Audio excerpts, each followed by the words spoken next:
Hello, YouTube. It's Mom with the Mats. I'm Matt, and that's Matt. I'm Matt. There you go.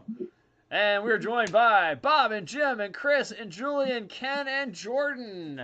So welcome in, everybody. Let's see. Happy Turkey Day Eve. I helped my wife today by being the sous chef of prepping everything so that she can just come in the night and fly through it and get done so she's not cooking until like 2 o'clock in the morning. So, Oh, very good. You're the guinea pig taste tester extraordinaire. yes. So Don't eat guinea pig. I already had my turkey Some day. countries do. yeah. I had my turkey day today Oh, nice. Oh, wow. because my sister was putting it on, and she has to work at the hospital a 12-hour shift tomorrow, so she got it a day early. So that was good. Does that mean you're off tomorrow? Yeah, I'm off. I had a half day of work today. Headed right down to her house because it's not far from where I work, about an hour away. And saw my brother, who I hadn't seen all year, so it was good. So that means no pumpkin time for Ken. Well, I do have to go around 10:10. Here's 10:10. Oh, so that means you can stay till 2. No. Yeah. Oh shit! Oop. I just rolled over. Oh, thank God nothing broke. I dropped this and just rolled over it with my wheel on my chair, and I thought, oh no, it's broken. Nothing Carpet broke. monster. This is a little big for the carpet monster, but it's right under the chair, and I didn't see it, and I almost crushed it.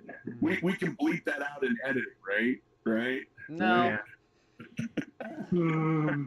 It's, forgot to inform you. it's out there now. Right, who had money on anyone but Jim breaking the swear?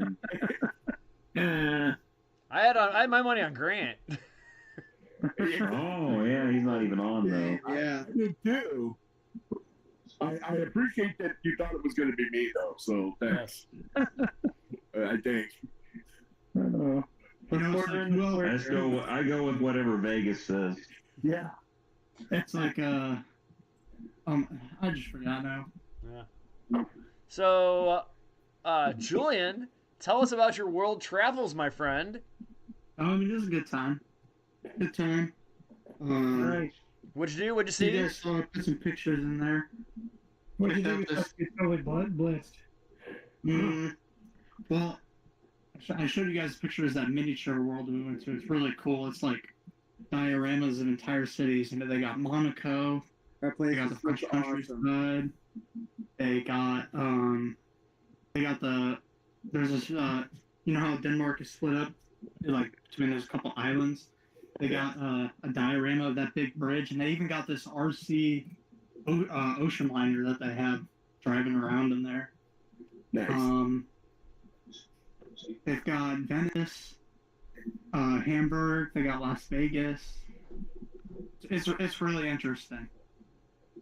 Nice. Wow. And they got Austria, and they're starting South America now. Who makes all that? You know, it's not like, well, they were. So the way that it used to work was, you know, they buy 1/87 scale plastic models and assemble all that for them. Yeah. Now they do all their own 3D printing and Wow. what's it called? You know, they fabricate everything themselves. Wow. Wow. It looked like a lot. Oh, it's way bigger than it looks on camera. They even got a working airport in there. I've seen Wow. the airport on the internet. It looks awesome. Yeah. And I got to see behind the scenes on that. It's like the way the airplanes work. It's like an assembly line production for cars. That's awesome. We weren't allowed to take any pictures of it though, so I can't show you pictures. Which is weird. You would think that they want people taking pictures of that. There's videos on YouTube on how it works. I think it has something to do with because like BMW helped them or something. I'm not sure. No That's a idea. bummer. There's some videos of it on YouTube that shows how it works Okay. and like how they repair some of the airplanes And they have like a huge Bumblebee and a Millennium Falcon and a Condor Yeah. and all kinds of cool, weird stuff. They even have a working like screen showing like all the times that these planes are going to be taking off, landing, and Oh, that's it's on cool. my bucket list for sure. That's awesome. The pictures turned out really good. That one that you took of that dark road, man, that was a great picture. I actually want to make that my wallpaper. go right ahead. I took I took two. I don't know if I posted both, but one of them it looked like it was light out because I left the exposure or whatever too high. Yeah, they were good pictures. But yeah, no, like this was the Austria or whatever display, and it's 2 floors. Holy smokes. Awesome. That's massive. That's super And we got to peek our heads out of the maintenance doors as well. So did you fly there? Did you take a ship? Oh, I flew.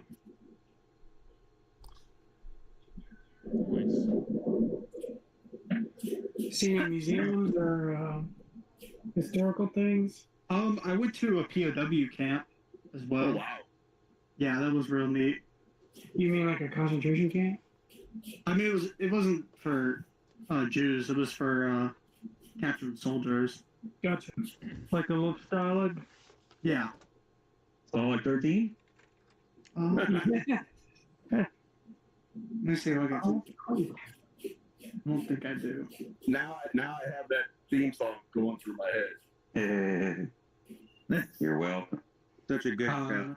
Until you know who Bob Crane really was in his personal life. Here we go again. A whack job. We just had this conversation last week. On this show? No. We went and had dinner before the ITMS show.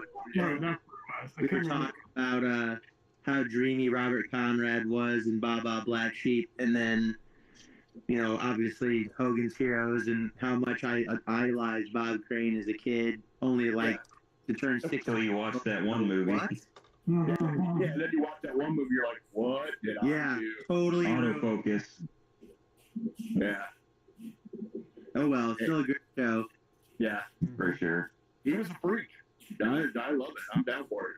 He was like, He's also a very, very, very accomplished drummer. A lot of people don't know that Bob Crane was actually a world-class drummer, probably one of the greatest drummers of his time, honestly. Yeah, there was one episode where he played drums on the show, and that was actually him playing. Yep. And that his second wife was actually Colonel Klink's blonde secretary. The secretary, yeah. Hilda. Hilda, that's right. I was trying to think of her name. Of course it's Hilda. That's right. So what's everybody working on tonight? Bob, you'll start us off. What you working on? Yeah, well, still actually gets it's the AMT 200 scale Artemis 1 rocket, the moon rocket.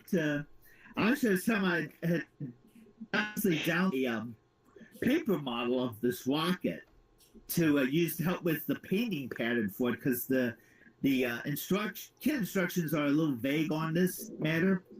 Now the kit's, as it says, 200 scale. This paper model kit is in 196 scale, so I'm gonna have to reduce it down by about half to get it to the right size. But at least it'll give me the pattern that I can use to make the painting a little more accurate. Right. So, Nice. So we'll see how that. I've gotten a lot of the basics of the assembly of the components down. I just need to smooth them out a little bit before I start painting. But that'll be likely be my first completed model of 2026. Nice. Jim, what you working on? Launching into the new year with this one, you might say. Yeah. I am still working on the Widow. I'm actually painting all of the accoutrement. I just primed all the props. I'm doing the one engine, the landing gear. I just got the main tires sanded and done. Getting ready to prime that.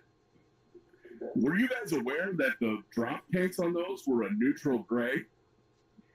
Yeah, I know. Really? Yeah. Yeah, they're paper. Oh, were they? They were the paper ones. Okay, that's why. I'm like, why would you do it in a neutral gray and everything else is in black? Essentially, it's like paper mache that is. Yeah. On a P51?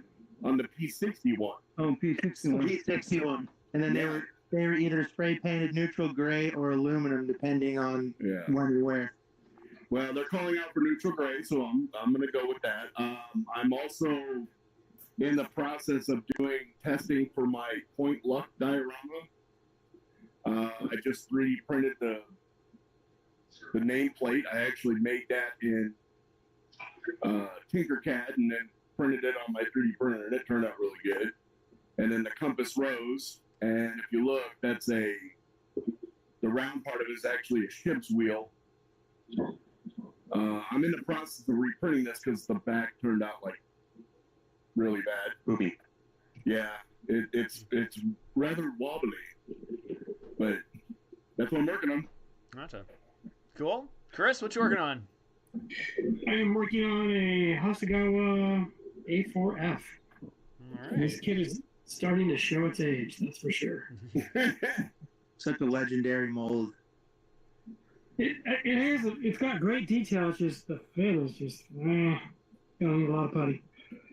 I'm holding out for when a good deal in a Magic Factory lands because I was watching what's his name on MM Models on YouTube. Yeah.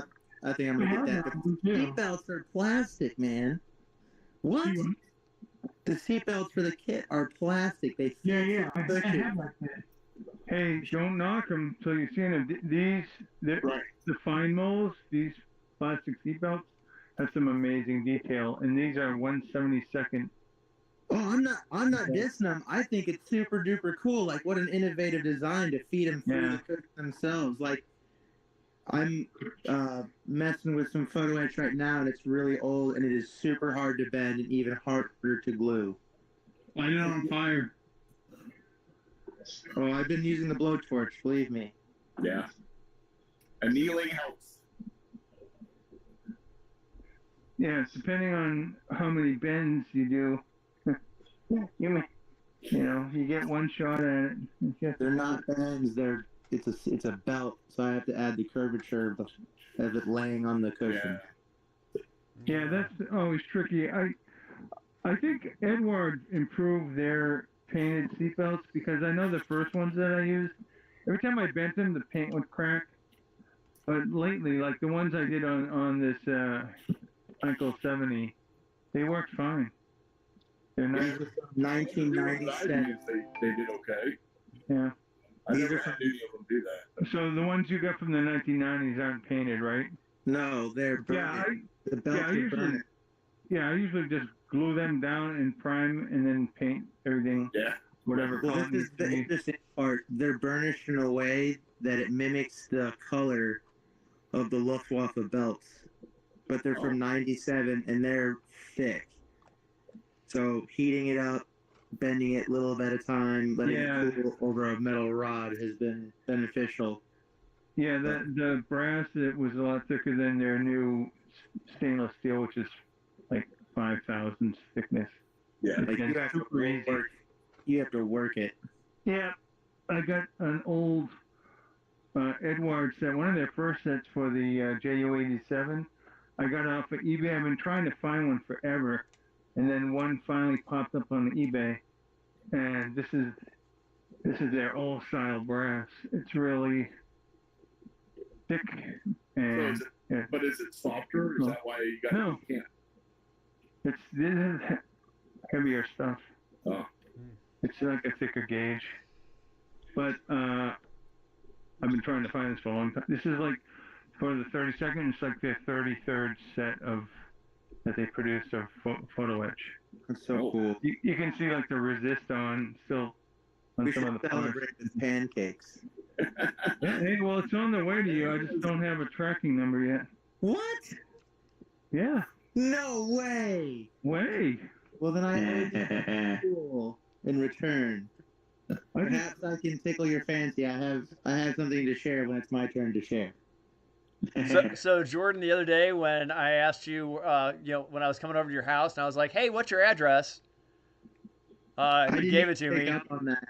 I, ADHD. I then sent that on to Ken. Reconnaissance. Gosh darn it, Ken, you devil. So here's the question: does that plane go faster than 55 miles an hour? Because that should be your tip. Yeah. That was a plan. I was waiting for Christmas and I was gonna buy it for myself, but now I don't have to. So awesome, Ken! Thank you so much, man. I really appreciate that. So, do you know what color scheme you're gonna do? I kind of like the blue, but the yellow is kind of talking to me. I'm gonna do a little bit more research, obviously. I want to see the yellow.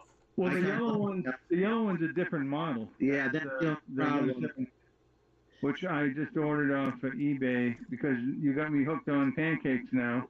And I'm just curious. I was checking the price of the special hobby one, which is the V173, and they had a really good price on it. So I pulled the trigger on that. That should be winging its way to me shortly. Well, I've kept playing those things in War Thunder lately.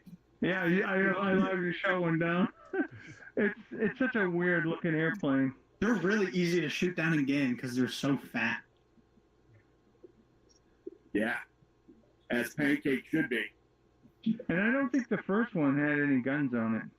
It was mostly an experimental model, if I remember correctly. Yeah, they were just trying to see if it would actually fly. It can't really shoot back at you. Right. But the second one, the F5U, was the one that had the guns, and they just did some taxing with. They never really did some flights with it. Where did the guns go? Did they go like coming out of the spinners or something? In between the nose, kind of, and engines right there on the front. Oh. It looked better than the prototype. Yeah. And I think it had retractable gear, but the one they taxied, I don't think it had retractable gear. That whole concept was... I didn't know it had retractable gear. No, I don't think it did. I think they planned to have it. Like the production model was going to have it, but not the prototype didn't have it.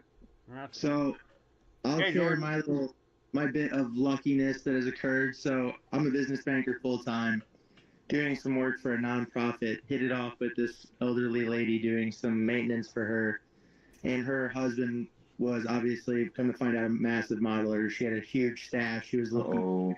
Oh. So I ended up hitting it off with this lady, and I've made 2 trips. So far, I had Matt come over Sunday. I had him help me pick through about 400 kits. Oh, crap. Some of them are vintage, so he got a whole bunch to take to school. So I'll go ahead and switch the camera. Bob, pay attention. Anyone with knowledge, I'll need your help. But okay, a lot of this is going to be donated in January to the raffle. These are all built kits that I'll be donating as paint mules to anyone at the meeting. Wow. January.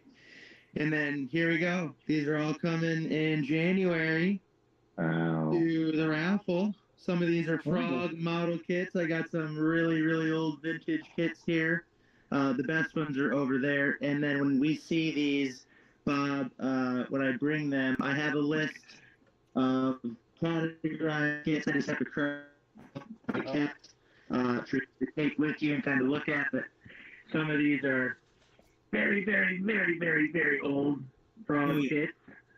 Some of these are still obviously sealed. Really, really old Airfix kits, old mini craft kits. I got a box of old Sherman tanks. Let's see. Boston. I don't even know what that brand is. Some decals. This was in there. This might tickle somebody's fancy. The Moser Carl German rail mortar in 172nd. Oh, yeah. Julian! Julian! I obviously saved some good ones for myself, but the cool thing was is he also kept catalogs. So these are from the 70s and the 60s. These are all the Airfix catalogs. Oh, my word. This one's from 1974, an old Frog catalog.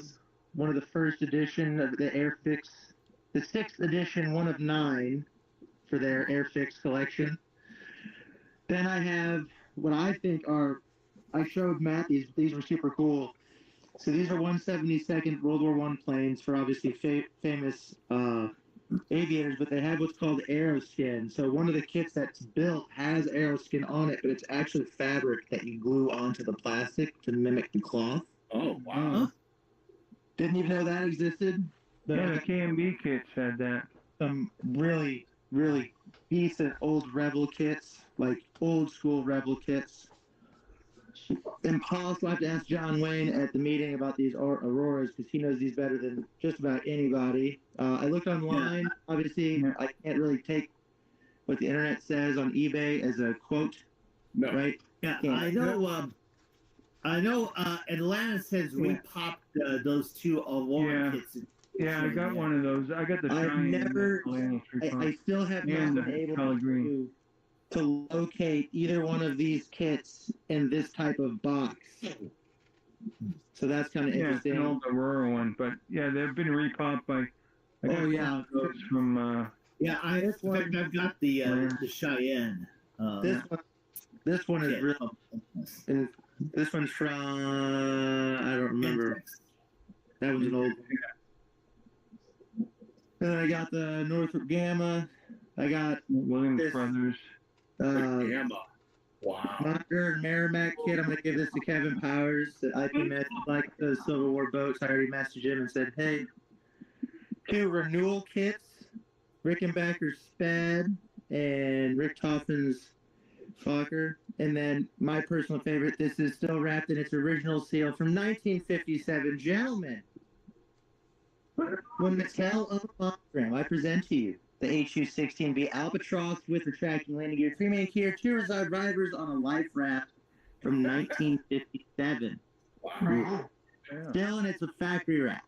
I don't think it's from 57, though. No, it's not. It's the Mattel logo on it. No, this is definitely like a late 60s, maybe. It's the 70s, because Mattel bought Monogram in like 1970. I just think it's cool that it's the same mold. Like, oh yeah, they've been popping those out forever. I got one of those in there, Monogram Classics. It's the same box art and stuff. Yeah, this one's cool. But yeah, some pretty cool stuff. Can't really complain. But yeah, all that for free. No, I told her pretty much that, you know, I wasn't going to sell any of it because I'm not. I told her that everything that we get would be divided amongst Matt for the school and, you know, a couple kits for him, a couple kits for me, and the rest will go to the raffle or for IPMS to sell to benefit the group. And I gave her $60. So, but then she also gave me this F6F Hellcat. This was a model that someone else in town in New Haven built, Eugene Menke. This was his actual fighter plane. He built a replica of his own plane that he flew in World War II, and his family didn't want it.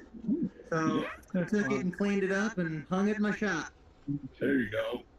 So right above the Mustang. So it all works out. Well, I don't understand why the family wouldn't want that.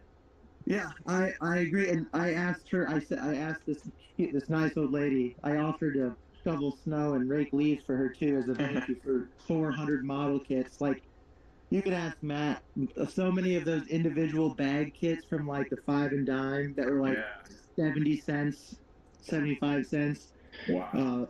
Just tons of really old, cool, nostalgic kits, and I really hope that it'll benefit the group in the raffle. I mean, now everyone will at least leave with something, I'm sure. Oh, yeah. Yeah. I just got to get this. Don't let me forget to get this list to you, Bob, so you can kind of go through it. The ones that I didn't, that are in the house, but I also got a 172nd Flying Wing, a Tester's 172nd B-2 bomber, and then I think a 172nd Puma helicopter, a Husky helicopter 172nd, and I think that's all I kept. I only kept a couple. Like I said, I wanted most of this because once I saw all of these kits, it's not really my scale, but it is now because I have a couple that I'm interested in. But yeah, most of it I hope will. Not that bad. No. I kind of am looking forward to the World War I plans because it's out of my comfort zone, so that'll be cool. You just get off work, Gavin? No, I'm on break. Oh, okay. Hold on, Gavin. Carol's Gavin. here too. Oh, and Carol. Hold on, Carol. Hey. You guys Gavin, both work at Walmart? did you just join, Gavin? Did you just Yeah, join? he just joined, Jordan. Oh, well, you missed it. I bought a stash. Oh, wow. Hold on, there's more. You didn't see all of it, so I wanted to share it with you. You should send pictures to Gavin. He is our historian after all. That I was planning on doing that, but it would be like 400 pictures. Oh my God. Oh no, it keeps going. We bought a whole store. Yeah. So many. That good? Yeah. You need to honestly just message me this tomorrow morning or something, Gavin, on camera. You two can, anybody. And I'll pull out a box or two and show it on camera. Like I said, these were meant to be shared. So whatever's left, obviously, I don't intend to. A good portion of it's going to go to the group, the IPMS group, because that's what it was mainly. A good portion of it was for. Any ships in there? No boats. All aircraft. Aircraft, and then some decals and a box of. Here, I'll just put it on camera. A box of Bachmann armor. Old armor. Some SE stuff. Any real space? Nope, no space. Nope. One box of armor and then pretty much all 172nd. The other ones I kept were all of the oh, Matt, you might have to help me. The IMC, battle damaged F100, F4C, the Skyhawk, and I got all of those, like this one. Yeah, the IMCs. All of them individually wrapped. Yep. Did you guys see their offices got decimated by a Russian missile? Yeah. Look at how old this Airfix is. That's so cool, man. Yeah. IMC copied one of Monogram's kits. I forget which one it was. I don't think it was the F4, but it was one of those battle damaged ones. It was an American jet. I think it. Matt, did the dual ankles smash together go to school? No. Or did that go to Matt? That's mine. Okay. Yep. That one was in here too. That was kind of cool. That was fine. So my cool one that I got from this little group. So my dad built this one back in the day, and he had it on a display case when I was little, and I just loved it and thought it was so cool. And I picked up a couple of these at IPMS and all that, but out of Jordan's stash, I got it here, but it's in the original shrink wrap still, with a price tag of $2.70 on it. Wow. Oh my God. That's crazy. So this is going in my display case. Wow. In a original wrap. Yeah, I would not even take that out. I think these would be cool. I think these would be cool raffle things, man. Yeah, they would. Oh, agreed. I mean, these are like old Yak Knot. Like some of these Airfix kits, like obviously there's a bajillion Spitfires in here. Swordfish. Oh, this one was a cool one. We found the one that you had last week, Bob, was in this. What was that plane you brought last week? The Weird Wings. Oh, the Vengeance. Yeah, that one was in here.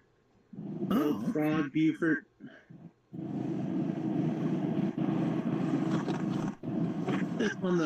This is a cool one. Oh, The Widgeon, yeah. wow. Some of these are so old, man. Like Canvas Box is old. Sounds like a swordfish too. Yeah, there's some in here. We got twin seat ME262. Oh, yeah. That's a Got good one. the F for the G. Fisher Smiths. Those were actually pretty good kits. They were just never popular, and they're really, even today, they're still really cheap. This one's in there. Oh, look at that. What is that? Condor, Yeah. Oh, is that? Oh, Great. yeah. Get someone's yeah. opinion. SW200. Old Rebel 820. Oh, there you go. Old Heller. Potez 631.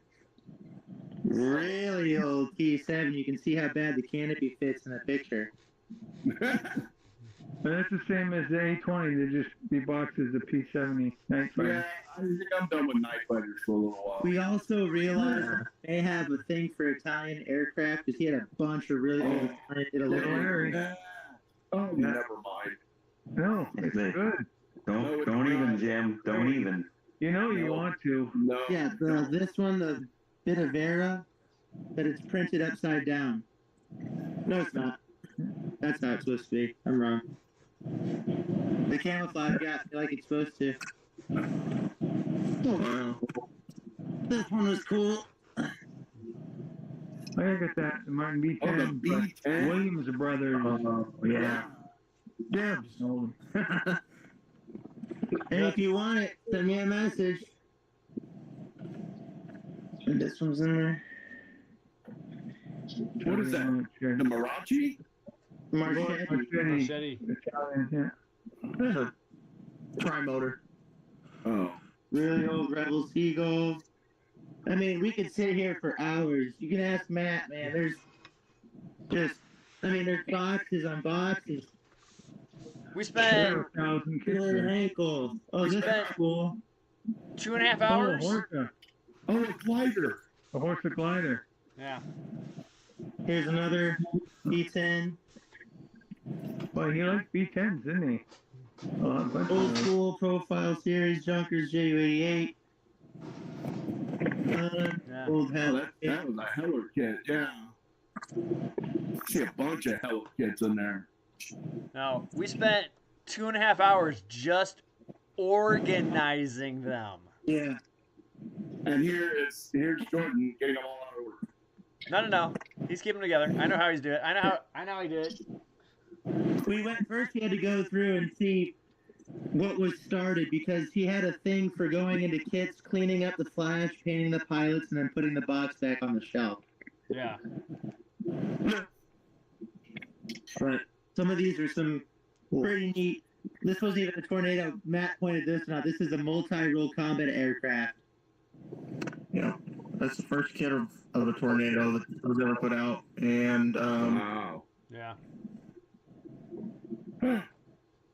Oh, which one is that? The 172nd. Rebel? Yeah. Old open bomb bays. Got some sealed AMTs here. Got that one. Got a Tomcat. Got another A model. This one we thought was cool. I haven't seen this one before, and Matt, if I remember, but I don't think you did either. The KLU Rebel 172nd. Oh yeah, because it's all in German. It's all, yeah. Yeah. This has the boarding ladder and 2 ground crew, tow tug and tow bar, removable detailed engine and engine stand. In German markings, they must have been like testing it for potential purchase. I got the 2 of the Russia's top secret series. Pretty neat. The Frog, Sepcat, Jaguar. Oh, wow. Old. Obviously a Rebel Huey. Yeah. Old Heller MiG. Old Larry Thunderstreak. This one's cool. I haven't seen this one in person before, so. The Civics. What is that? The Civic Vixen and Frog. Oh. I thought that was a vampire or something like that. Oh. Yeah, it's a twin boom like a vampire. Yeah. Raiders, Canberra, then another box of just Love all that old box art. Looks so cool. so many sealed old Heller kits, man. So many cool. Oh, this one was cool. This one was neat to look at. Oh yeah, The Super Freighter. Yeah. Bristol Argus. Right? Yeah, so The guy Greg Monis built that on his channel. He did an awesome job on it. So, yeah, lots of cool stuff. Make sure you're available and around for the January meeting. Yeah. Are you not going to the December meeting, Jordan? no, he's going. The dinner? Yeah, I'm going. Yeah, the big raffles in January, though. No. Well, I'll make sure to bring money then, because, yeah. If you want to buy a kit, it's going to be a flat $10. So all of the models that I bring to the January meeting are $10, but it has to go to the IPMS group. Oh, that's nice. Yep. So yeah, Matt and I were talking it out. Bring the boys to the yard. It doesn't matter. It doesn't matter what kit it is, what year it is, what shape it's in. I can't remember, Matt, if we thought $5 or $10 regardless was good enough, but it all has to go to the group. Right. But we wanted to leave some good ones in there too for the raffle, so it would draw more attention to the raffle. And I told Scott Wadico about it too, so he knows about it, but he hasn't. I told him he should come over and look at some of this stuff with me to see what we should try to sell for the group versus raffle, because I don't know what some of these are worth. I have no idea. How long it would take you to look all that up? Oh, yeah. That's a job for Gavin anyway. That would be right up your alley. Oh, man. Gav, you want to make a 4-hour drive?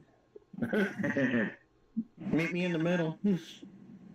I mean, I With did get it all. with a tractor trailer. Right. Could be Well, worth your time. That's cool. I gotta go back to work, so Later, I'll dude. see Have a you good night. folks after a while. Later, Gavin. Later, Gavin. See you, Carol. Hey, buddy. Happy Thanksgiving. Happy Thanksgiving. Gavin. What does he do for work? I can't remember. Walmart. Oh, fun. Yeah. Busy time of year. Yep. Yeah. Let's see. Well, it's okay. George, He doesn't catching up work on in a George Walmart in because the George is city. in now officially. Hello, Let's George. see. He goes his stash. Let's see. He says looking for an Airfix Puma re-release. My kind of stash, but I have no way. Let's see. I have way too many already. Let's see. He has the flying boat. He says nothing like old kit smell.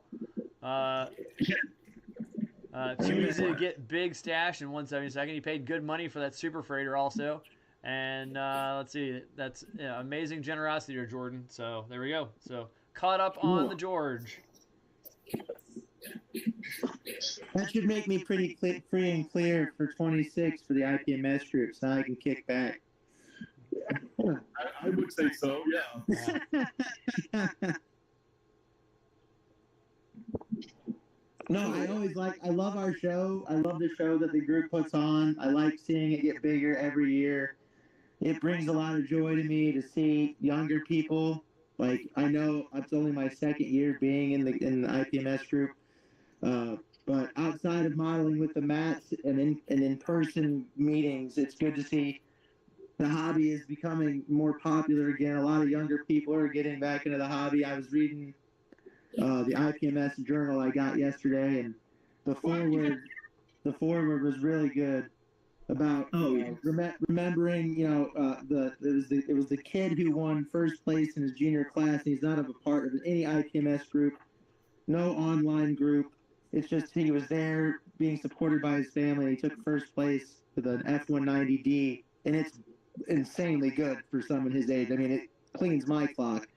But the article about, like, not only him, the kid who built it, but, like, remembering that we need to be more engaged and welcoming to young people, regardless of Gunplug, Gundam, stuff like that, because they're the future of our group. And if we want this hobby to survive, we need to nurture that type of, So yeah. Anyway, long story short, I like seeing people in the meetings. I like seeing people on the modeling with the Mats group. So I want to do my part to help because I love models and I want other people to love them. So. I appreciate that. Yeah. Dan, I owe you one though, for real. If you see something you like, I owe you one. Okay. No problem. We were talking about that already. We all knew it was coming. I think I owe everyone already. I think I owe Jim. I owe you like 18 kits. Matt, probably 20 kits. Ken, I owe you a kit now. Matt, I'll probably owe you a kit eventually if I don't already. Jordan, you don't owe me. I owe you one. I owe you a fuselage, or at least wings. Yep. One of the two. At least one of the two. Anything minus the wings, right? Yeah, something. I have to take something out of the box. Yeah. But for real, have you guys ever seen Aurora boxes like this? Like, yeah, I built as a kid. That's what I built. I built not that one, but I built Aurora had a Sherman tank in that style box with the coolest box art. And it came with a vacuum formed diorama base. It was just awesome. So is that what I'm missing? Am I missing a base? Maybe. No, I think that was just the armor kits. I don't think the aircraft came. Because that was right before Aurora went out of business when they were doing those super colorful box arts too. Such a big box for for a 170 kit. Yeah, they standardized their boxes and look at this instruction. So cool. Yeah. Very basic. Oh man. It smells like cigarettes and regret. I know exactly. Smells like Friday night? Exactly what that smells like. And Ken, I was wrong. You were right. This is a 67 reissue on the Albatross. You're right. I want to build it. Mine came with a Monogram Classic patch. But they put the original box on. They re-released it under the. I'll mail this one to you. No, I'm good. I have way more kits than I need. No, you don't. Everyone knows modeling is hobbies. In another 10 years, there'll be some guy doing the same thing you're doing, and it'll be all my stuff. Hey, let's hope so. Ken, if you ever want to get rid of one of your Kateri kits, you always have my address. Just like that's not gonna happen. Those are recent purchases. Those are still something. Yeah. Those are possibilities. So, Matt, what is the list for this evening? Tonight, because it is Turkey Day Eve, and because Thanksgiving originated in Plymouth, Massachusetts, we decided on the best of Aerosmith, a band from Boston. Oh, okay. So as soon as I'm done painting this tail wheel, we can get into that. But before we do, George has a hive mind question. When people ask you what your hobbies are, what do you answer? Snake charmer. No one ever asked me what my hobbies are. I say that's not a question. I model, and then I leave it at that. And then you smile and pout your lips. I say scale modeling. I don't say scale. I just say model, and I let them interpret however they want. Yeah, I do the same thing. That's all I model. And then they say, "What? You're a hand model, a foot model? You tell me you're an underwear model, Jim, right? Yeah." Did I ever tell you the story about how I know Corey's brother Brian through work? No. So when I work with Corey's brother Brian, he's been a mentor to me. And I was like, hey, I didn't realize it, but I'm in a modeling group with your brother Corey. And he looks at me, and we all love Corey. We all love Corey. So we all love, we know what he looks like.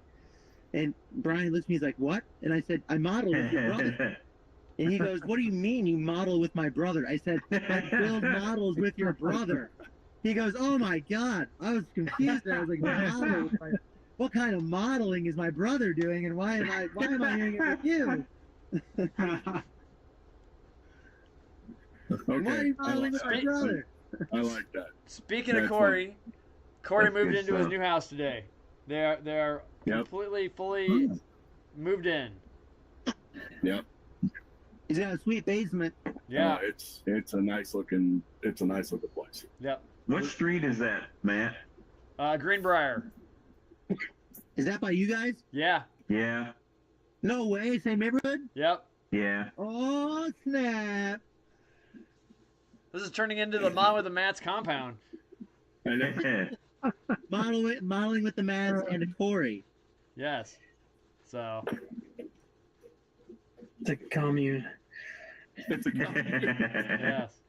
So. You got till Maybe I'll move Way into less the trailer serious park than down the the road. Manson compound. Yeah. right. I say there's a There'll be nice no house in the Kool-Aid street they drinking. want $600,000 for. Wow. It's Is that also what we true paid for that residence, by the house? way, too. So it's a house and like a mother-in-law baby house.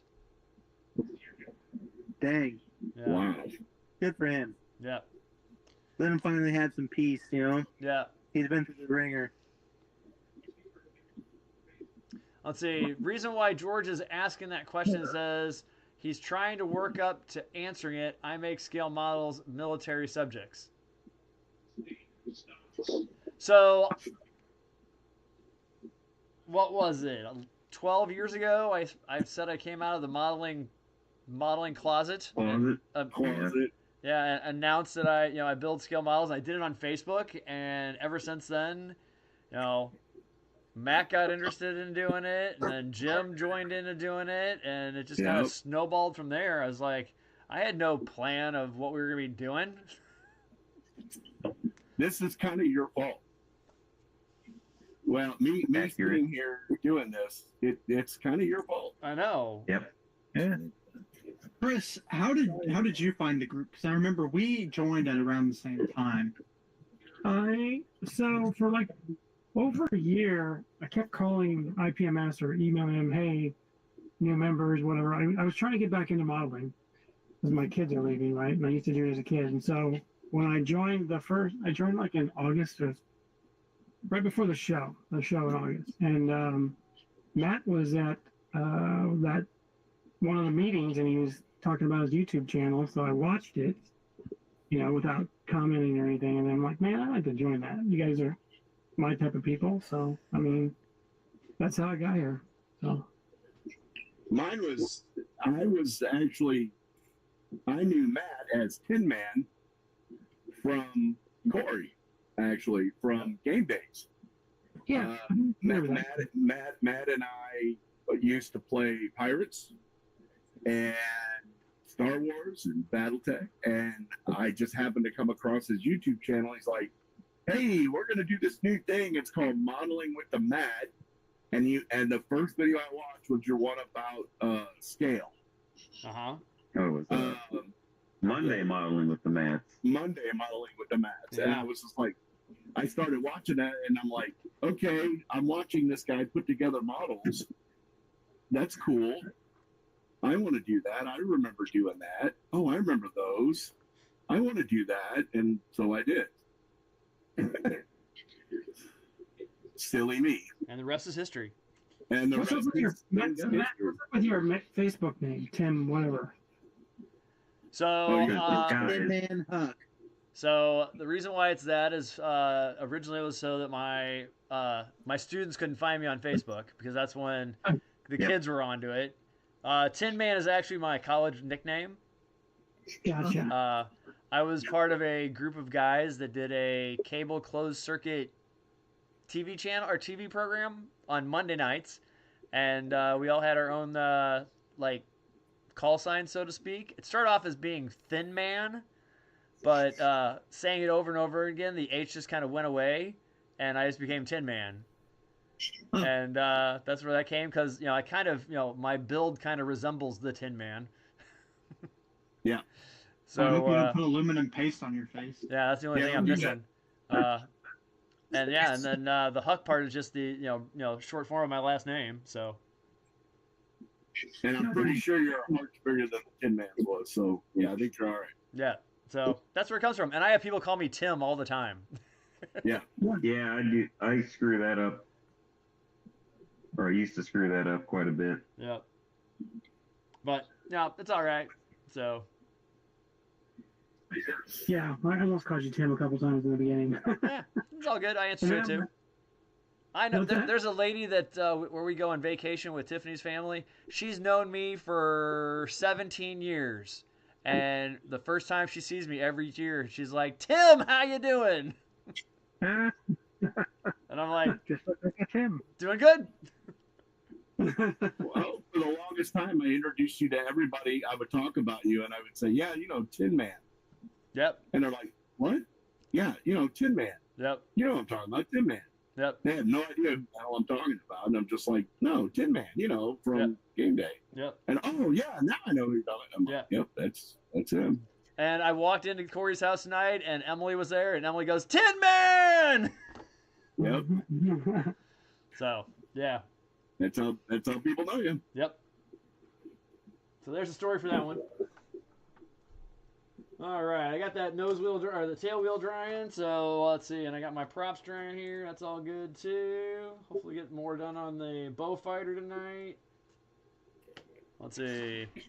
I got a piece out early tonight, fellas. There's the new Stranger Things, and I promised the wife that we would start it. So gotcha. Have a happy Thanksgiving to all of you, and I will see you all very soon. All right. You See too. you, Jordan. Bye, guys. I'm Bye-bye. thankful for all of you.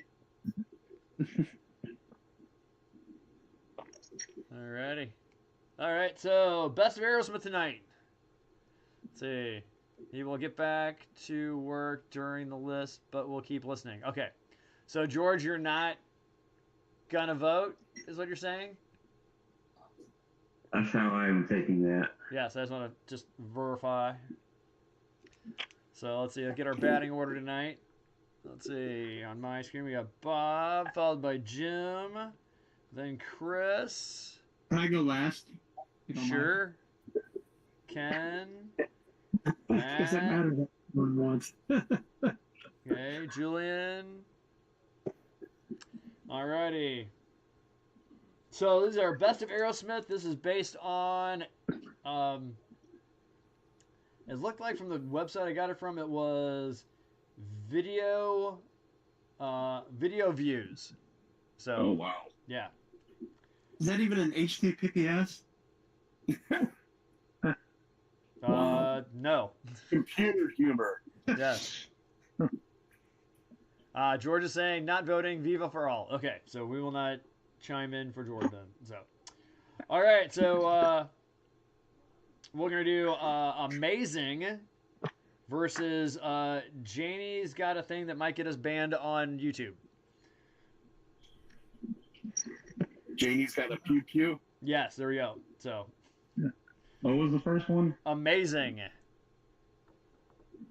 Amazing, and then Janie's Got a Pew Pew. So, Bob, what are you going to go with? I'm gonna go with Janie. Okay. Let's call it Janie. How's that? Yeah, that works. Okay, Jim. I too will go with Janie. Okay. Chris. Janie. Janie. All right. Ken. Janie. All right. Matt. I hate Janie's, and I don't know the first one, so I have to Viva. Okay. Julian. Janie. Alrighty. Janie's moving on. You guys want to then. know why I asked to go last? Because I got my Spotify open so I can listen to it. Gotcha. Smart. All right. Good picking. Good picking. That is good. Yeah.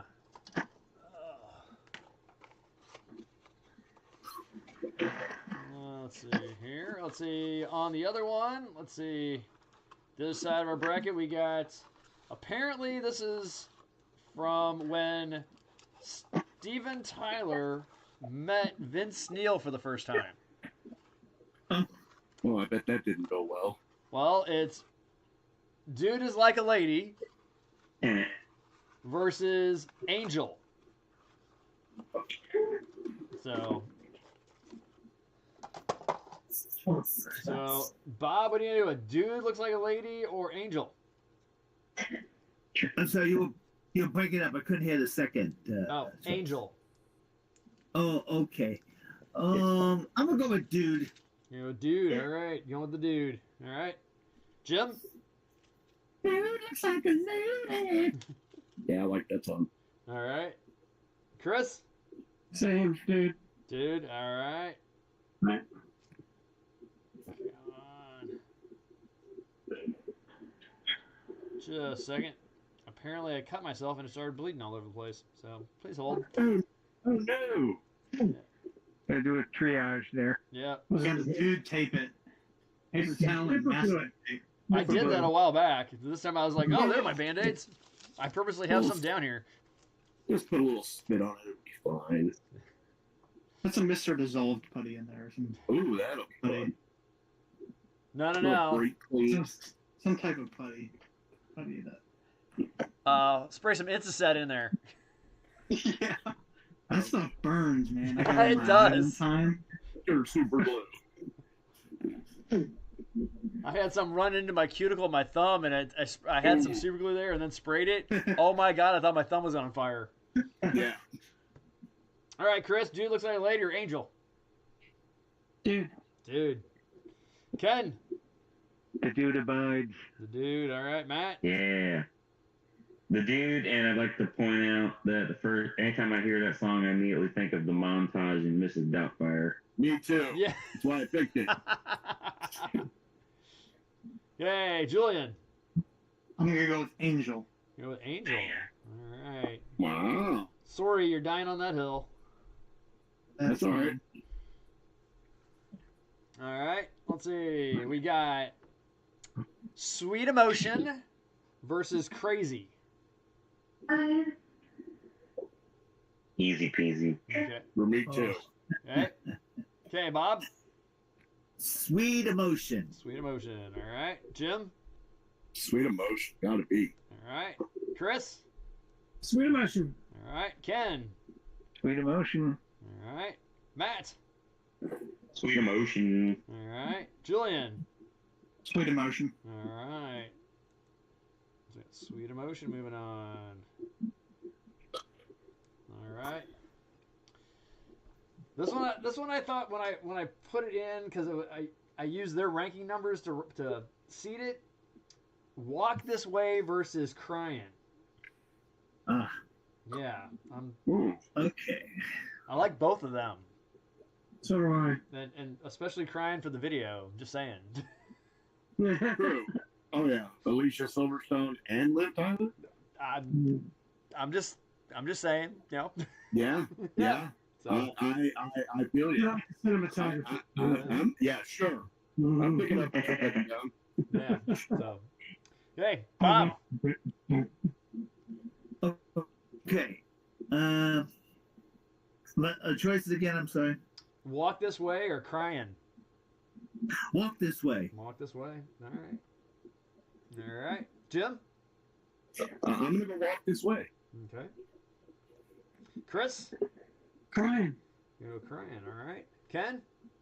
Walk This Way. Okay. Matt? I'll go Walk This Way, either the normal version or Run DMC version. Okay. Hey there. Hey, Julian. Ryan. You go with Crying. All right. Hey, any of you guys use the Mr. Hobby Super Metallics? Yes, they're Yeah. awesome. Is it normal for the paint to be like super thick and separated in the bottle? Yeah, put some Mr. Leveling Tears in there and you'll be fine and dandy. All right, cool. All I right. think they ship it that way. I get a lot of bottles like that, but I just rejuvenate it with the leveling thinner and it works great. All right. Walk This Way moves on. Okay. Let's see. We got the one from that crazy space movie, I Don't Want to Miss a Thing, versus Dude Looks Like a Lady.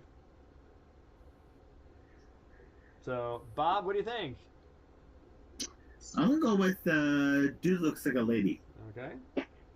Jim? I'm going to go with Dude Looks Like a Lady. Okay.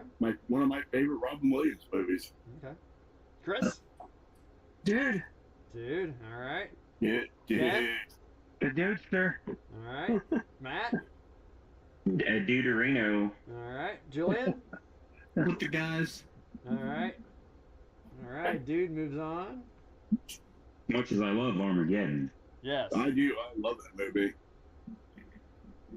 All right. Then That's we a got movie, I haven't seen that. So we got Janie and the Pew Pew versus Dream On. Oh, that's. It's like the only song I know. Which one? Dream On. Oh. It's also like their most popular song. Yes. Oh, yeah, that was their.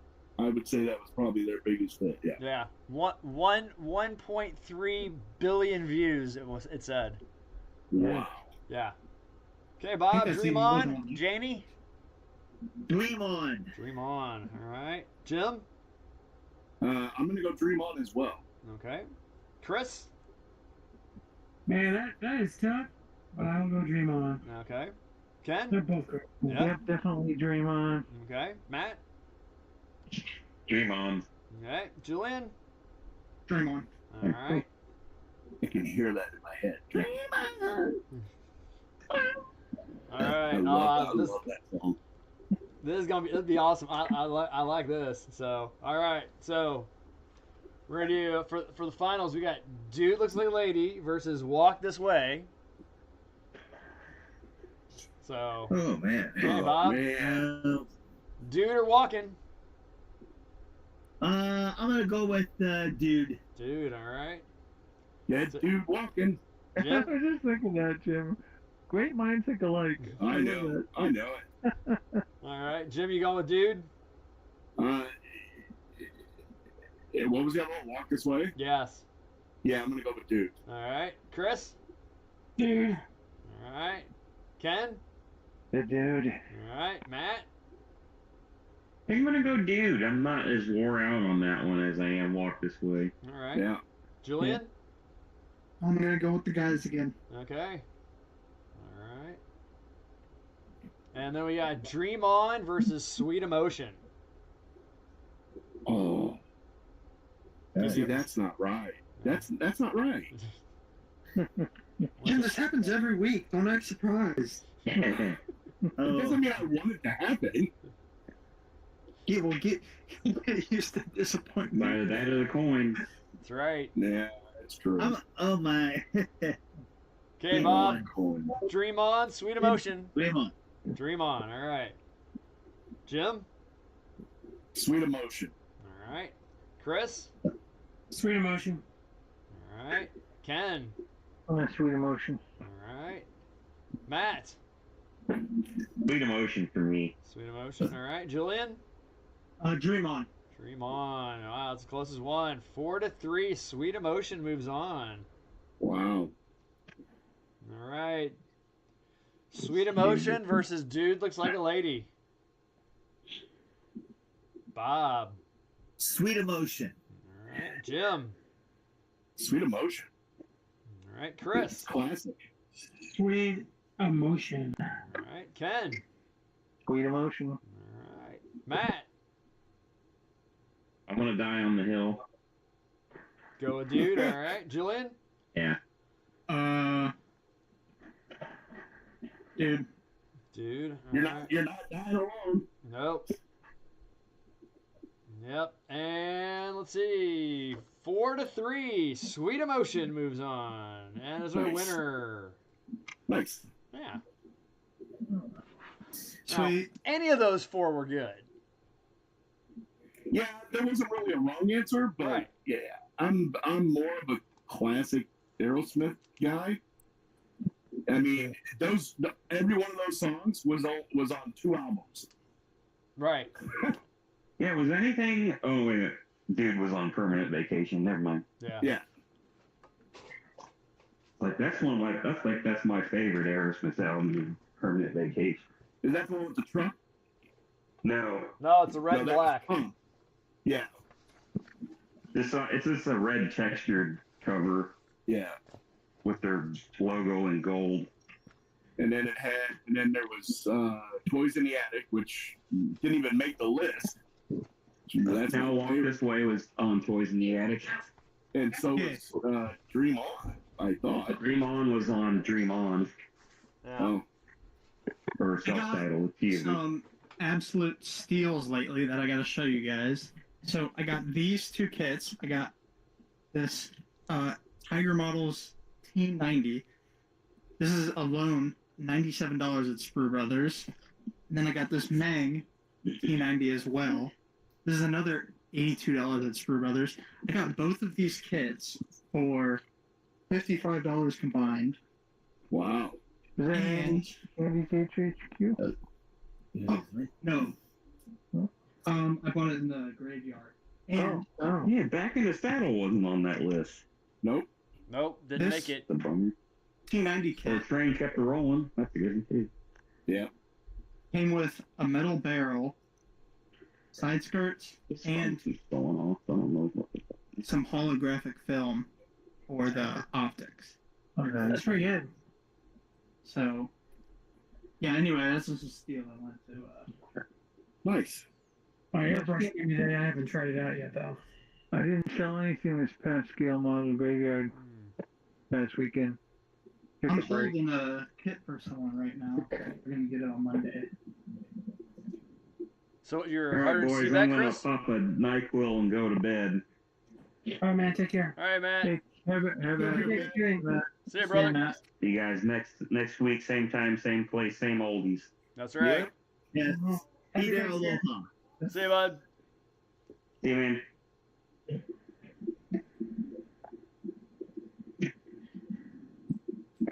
Yes, that's why Matt was not here tonight. He's under the weather. Sometimes NyQuil is a great thing when you go to sleep. Oh, I love NyQuil. When you're not feeling well, bye-bye. Two melatonin. Yeah, melatonin. That's what I had last night. Yeah. That's what you're gonna at. I always have some on my nightstand. Yeah. Never not. But green death flavor NyQuil, on the bottle, I love the joke where it said, it may cause drowsiness. It should say, don't make any plans. Yeah. Don't operate farm equipment. Yes. No heavy machinery for you. Have you guys ever taken a melatonin and then had to end up powering through it because there's something you just couldn't go to sleep for? Yep. It's the worst. I've never taken melatonin. Usually I have weird dreams when I take melatonin. So if you take it regularly, apparently there's a new study out bad for your heart. I believe it. I don't take it regularly. It's only the past couple of nights that I've had some trouble sleeping, so I just took it. But I used to take it regularly. yeah, A little my gummy. wife's taking it regularly, but I told her it's not good. Yeah, I've never. I mean, we're about to do the tryptophan thing tomorrow, but Yeah. It's not That'll actually put me- tryptophan. It's actually the excess amount of carbs you take. yeah, yeah, but I like saying tryptophan, so Gotcha. there's that. It's trippy. To say trippy things. Didn't we All right. actually say that we weren't allowed to do any canopy masking while we're on this thing? Yeah, but if you're good at it, you can do it. I'm doing it. Okay. All right. So, do we Let's do stop lie. for next week with our 6 people plus 1 on here? The greatest hair metal bands of all time, or the best Guns N' Roses song because they just announced their new world tour and gonna probably skip St. Louis anyway like they did last time. Nope, they're actually coming into town. Sure they are. They said that last year. No, Just like Santa Claus is they're coming. giving, because I was listening to 97.1 this morning, talk radio. They're giving away tickets for it. They did that last year too. Um, And then Axl Rose said, "I'm not coming." well, Axl Rose is a diva. So what do you want? What do you guys want? Best hair band or Guns N' Roses? I go for hair band. I vote hairband. Hair band. Bob. Hairband. Hair band. Jim. Hairband. Chris. Hairband works for me. All right. Julian. Hair. All right. Ken. Hair band. Hair band. The All right. hair bear bunch. All right. Are you kidding? I cut my teeth on that music. I love it. Man, you know, I got a Go ahead. question for you guys. Have you guys ever used any decals from this brand right here. Oh yeah, they're great. Eagle editions. Yeah, I used them on my Stuka build. They were fantastic. What are they? Okay, cool. Those They're Eagle editions. I didn't want to keep it up for too long because it's got the forbidden symbol on it. Oh, gotcha. So I just popped it up there real quick. Yeah, they're great. The forbidden symbol. They work just like Cartograph. Okay, because I'm gonna order some for my my Focal Wolf. I'm gonna get a D13 Overtree so I can do a D13 and a D9. Nice. Oh, Yeah. sweet. I think we've created a monster, boys. I'm just saying. I really want to get the Hasegawa D9, but I can't find the riveting set for it. Because you guys know how I am. I gotta have every goodie. Right. Yeah, didn't HGW made a riveting set, right? Yeah, and it's been like out of production for so long now. I don't think I'm ever gonna find it. So I think just gotta learn how to do my own. Just I was gonna say, if you have a Rosie the Riveter, do it yourself. Yeah, but it's like kind of scary to do that. So. Metal ruler. Yeah. But you know, then again, I do also redo every weld on a tank. So I guess it's There you go. It's the same thing. Just To me, that's scary. Is that the Ryefield models, King Tiger? Yeah. Nice.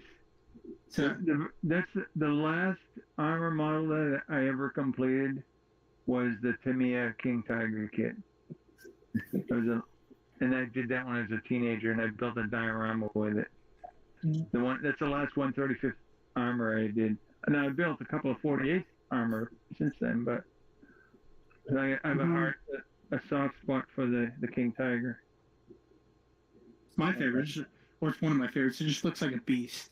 Like Yeah. And it's pretty big when you see like people standing next to it at the Tank Museum in Bovington. Yeah. Oh, in Donington? Bovington. Oh. In England? Bovington. Was it Hillary Doyle when he does the videos? Mm-hmm. Like just for scale comparison, this is a T80 on its cracks already. Yeah. Like It's and behemoth. the ladder towers over it.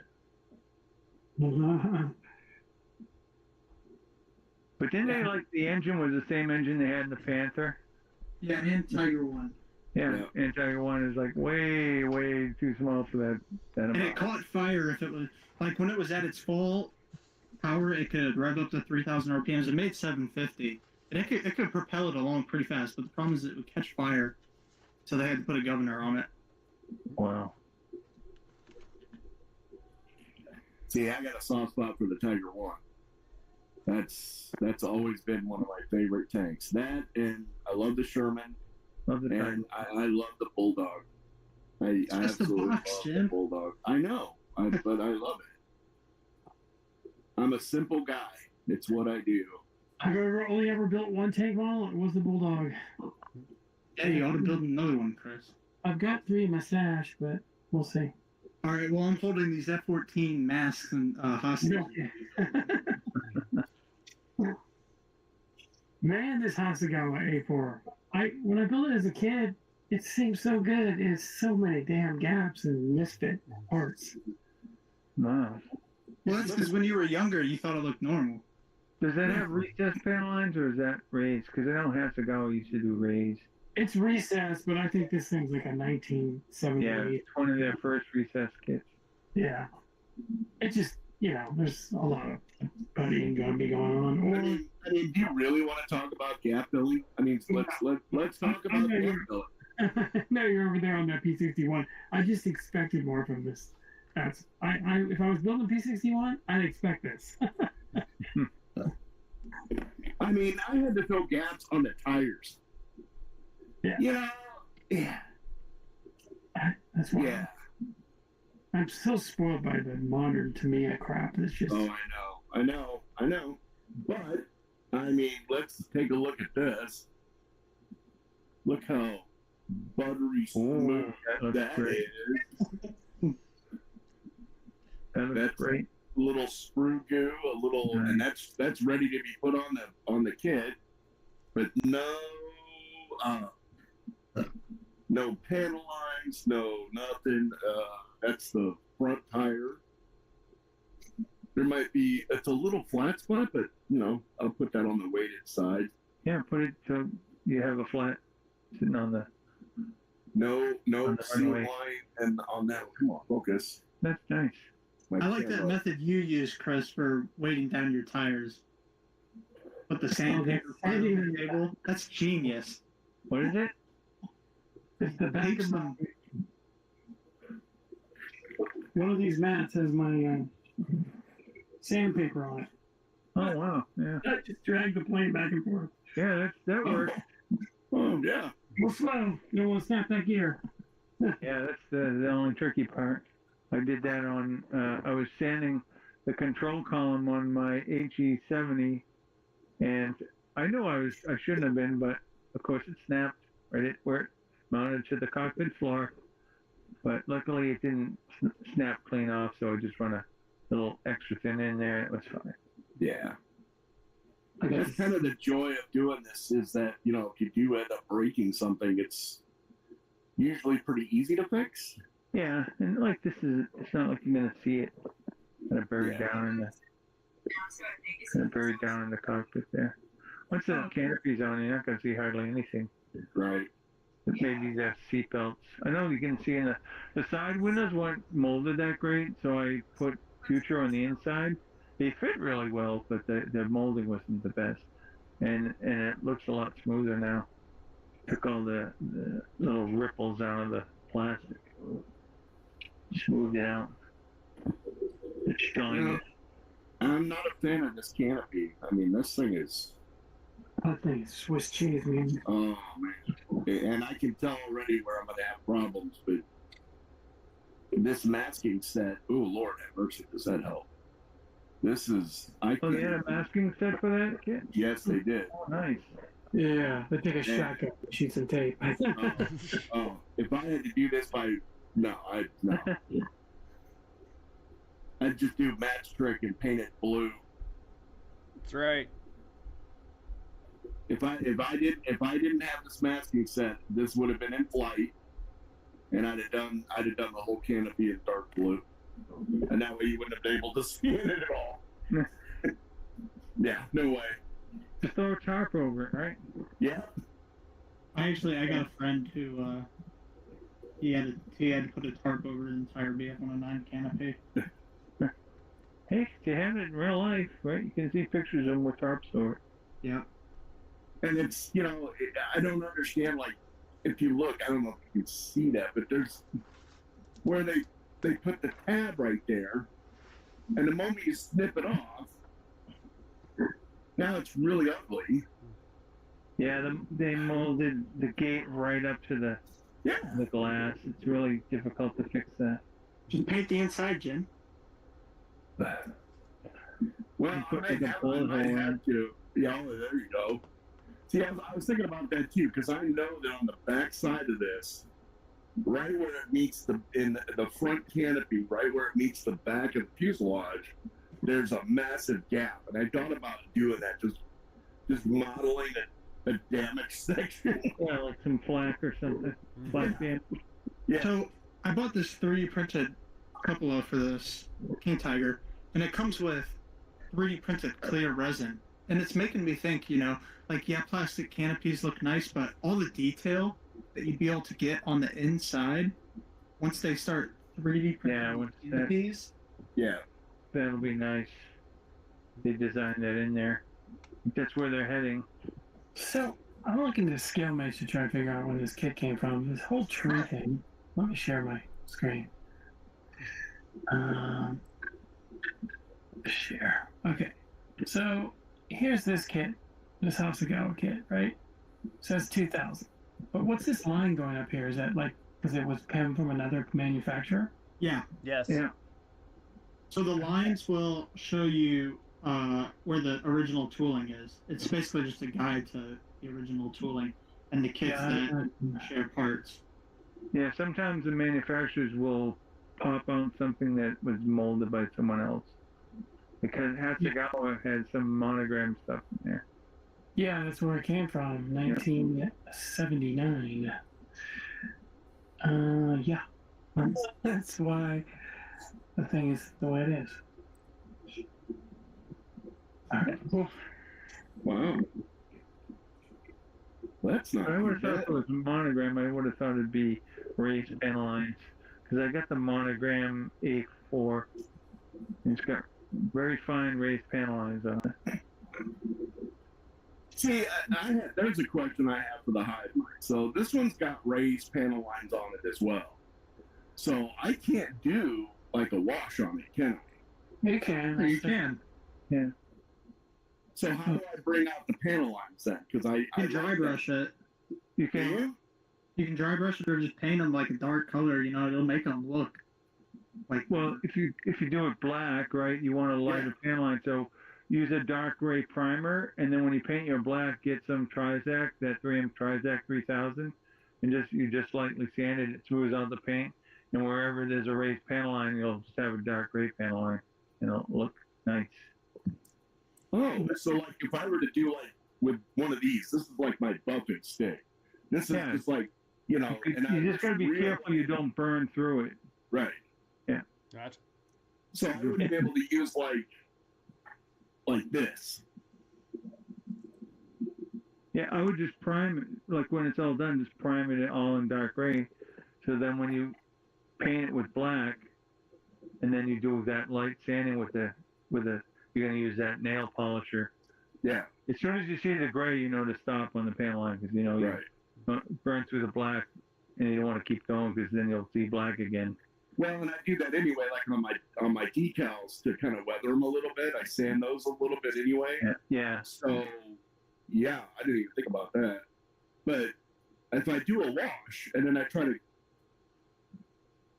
I try to rub it off, it's not going to be the right way. Right. You can do like just Julian said with just dry brushing. If you dry brush it, Jim, what I do is I'd slightly darken the base color. That's another good thing that you could do. It wouldn't make it too crazy like having a dark gray. But if you just take just like a drop of black or something, mix it into your paint and dry brush it over, it'll bring it out enough, but it won't make it too dark. Well, I can do some experiments on like the underside of the wing or whatever, but what I'm gonna do is I prime everything I do anyway gray because I use that Tamiya Ultrafine, and then I was actually thinking about doing individual panels, just painting those, it's kind of like pre-shading only in reverse. Yeah. Matt, we need a grunge song list. Yeah. Well, I'm gonna call it a night. Yeah, I'm gonna bail too. All right, guys. Yeah.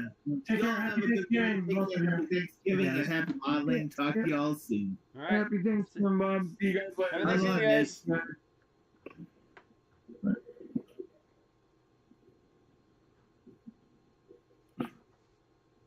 And then there were four. And then there were four. What is that, Matt? The bow fighter. Oh wow! So. Is she done? She's getting there. I know Slowly but surely. The bow fighter got a bad rap, but I like it. Always have.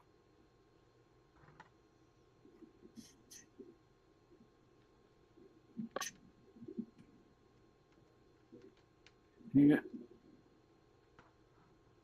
Is that a British bomber? It is a British. It's actually a British twin-engine fighter. Yep. Fighter bomber or just pure fighter? Fighter. Fighter. Wow.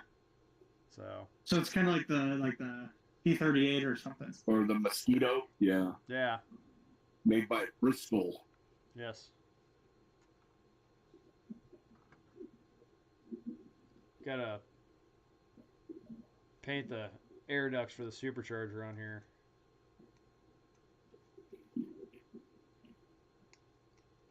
But air ducts for the supercharger. Yeah. That'll be at another time. Another time and place. That thing got a Hemi?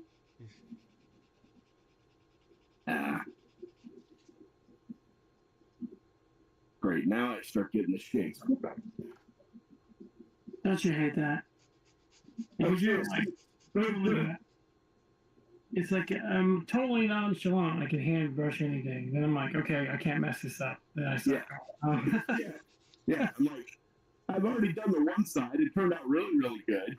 And I'm going to do the other side. I'm like, oh, I got this. And I'm shaking like I got leprosy or something.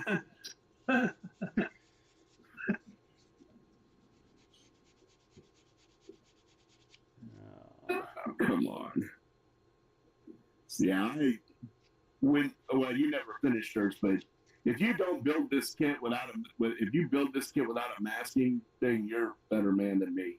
Oh God, don't you just hate? I'm glad they make it. Like, I bought a Skyhawk that I'm gonna do trumpeter, and they don't have. I can't find a masking kit for it anywhere, and I'm just dreading the day I have to do that. But just power to it. But the YouTubers make it look so simple with this, yeah. I mean, on a campy like a Mustang or like a Corsair, yeah, okay.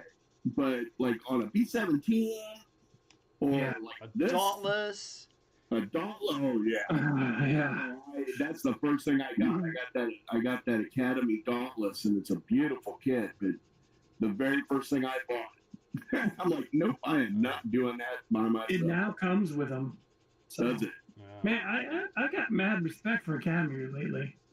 They have some. I like their kits. I've built two, and they've been fantastic. And I just got those other two, and I looked at them. They're fantastic. I think I'm going to get the Academy A10 over the Great Wall of Hockey. Oh wow! What scale? What scale? 148, and they're both reviewed well. I mean, people say the Great Wall's better, but it's like $110, $15, and the Academy is like $60 or $70. Well, and I got the 172nd A10, and it was like $25. Yeah. That's one of the reasons why I build the smaller scale, because they're cheaper. Well, look at that, find out, Screw Brothers.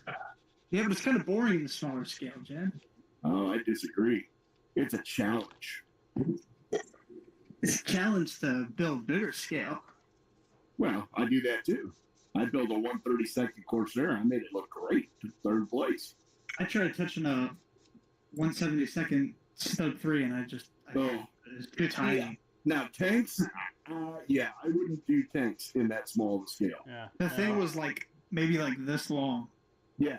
And it's a mini art kit too, so it's got like 400 parts.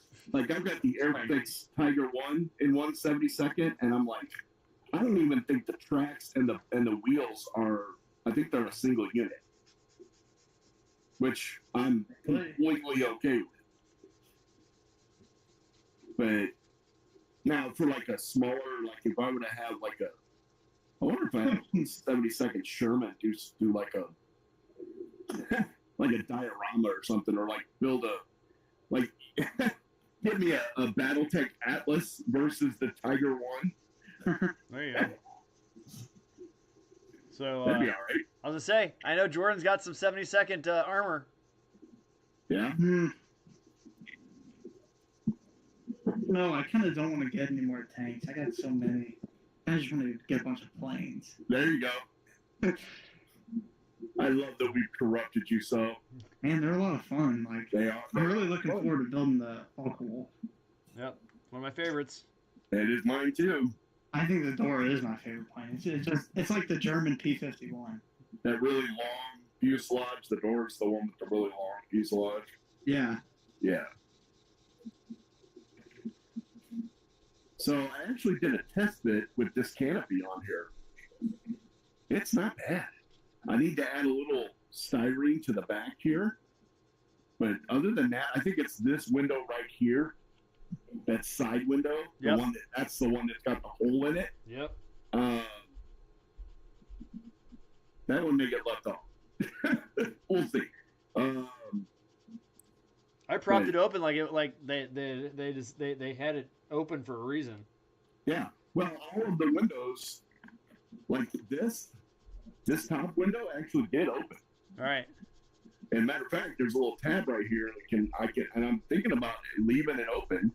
This window back here opened up this way, and even on the back, those windows did too. And I think they do that because, believe it or not, the interior of this thing is it's got a lot of good detail to it. Right. It really does. I mean, yeah, the fit is bad, but it's an older kit. I'll be honest with you. Everybody was talking bad about this thing, but it's not been bad so far. It's not anything that, it's not to me, obviously, but Right. it's not anything that I can't handle, especially now. Now, would I have tried this one as being my first kit? No, I'd have quit. Yeah, I'd have quit modeling. I'd have never done it again if I had to make this my first kit. Well, Jim, you know what they say. Building old and cruddy model kits makes you a better modeler. I disagree with that entirely. I know. I'm just saying. It's just like okay. It's like one of the points of discussion you always see on Facebook. Yeah. Nah. And then you also hear the same one that says, don't, life is too short to build crappy kits. That's a Marion quote. Yeah. No, I agree with that. I don't want to do it. I don't want that stash you guys found, right, or got from that old lady is an amazing stash. Don't get me wrong, but I look at those and I'm like, oh my god, I don't want to torture myself. There's nothing stood out. Now, I see it from a cell phone. There's probably tons of stuff there I need to look at, but I'm like, nothing's screaming, oh, you got to have this, because I don't want to fight them. Yeah. I'm not touching anything past older than the 2000s. Well, I just looked at. I finally found this. This thing is from 1981. This A4, and I should have just built the Magic Factory one. I'm gonna finish it, obviously, but I'm just like, I don't have time to tidy this all up, make these parts fit. I have time, but I just don't want to spend the time. I'd rather build a Magic kit. The thing I like about older kits is that newer kits, a lot of them are over-engineered. Yes, they can be. No, For when sure. you open a 72nd scale kit and it's got 200 pieces to it, and then you look at the undercarriage, and each landing gear is 6 pieces, and you're like, each why? part is its own part. It's its own kit. Right. I think the Edward 48 scales are a pretty good balance. Yeah. They got just enough parts to keep it fun, but not too many to where it's like, oh my god, when am I going to be gluing plastic? So here's one I got the other day too from the Jordan stash. Okay, I got it. My brother's name is Nathan, so I got a Nate. Okay. Nice. Now popping this bad boy open. Let's see. Now that's it. Yeah. Yeah. 2 screws. Maybe. Now, 1, 2, 3, 4, 5, 6, 7, 8, 9, 10, 11, 12, 13, 14, 15, 16, 17, 18, 19, 20, 21, 22, 24, 25, 26, 27, 28. And you got one piece for the cockpit. Yeah. There are 34 pieces to this kit, and that's it. Nice. Nothing wrong with that whatsoever. Now, I could build that in an evening if I wanted to. That's a good 2-hour, the IPMS 2-hour beat. Yeah. Yeah. Now, I wouldn't do it for that because, the fit issue, the potential fit issues and, seam filling and all that. But still, oh, sorry. There are 3 pieces for the canopy. That's it. So, but still. The glass? So, 37 pieces to the whole thing. Oh. So, and it's Japanese. Yeah, the decals are slightly crispy, but I'll leave them in the light in the window, and they'll be almost fine. And plus, 90% of the markings are red circles. Yeah, which you could probably paint. I could scan this onto on my wife's scanner, and then print it out on cardstock and just have it as a mount. Yeah. So. Oh, don't you have that circle cutter too? I do, but that's got a learning curve too. It's pretty substantial. Oh. I destroyed part of a cutting mat with it. Really? Yeah. A self-healing cutting mat. Yeah. I cut a section into it. I was watching someone last night build a Zero, and they were using circle templates or whatever. like from the cry cut or whatever. Yeah. Yeah. I got some of these too. Yeah. Yep. Those work great. Yep. I want to get one of those for tank wheels. That's what I did. That's what I did for mine, and I do it for all my airplane wheels too. What is it? Hold on. It's a circle template. Oh, gotcha. Yeah. Yeah.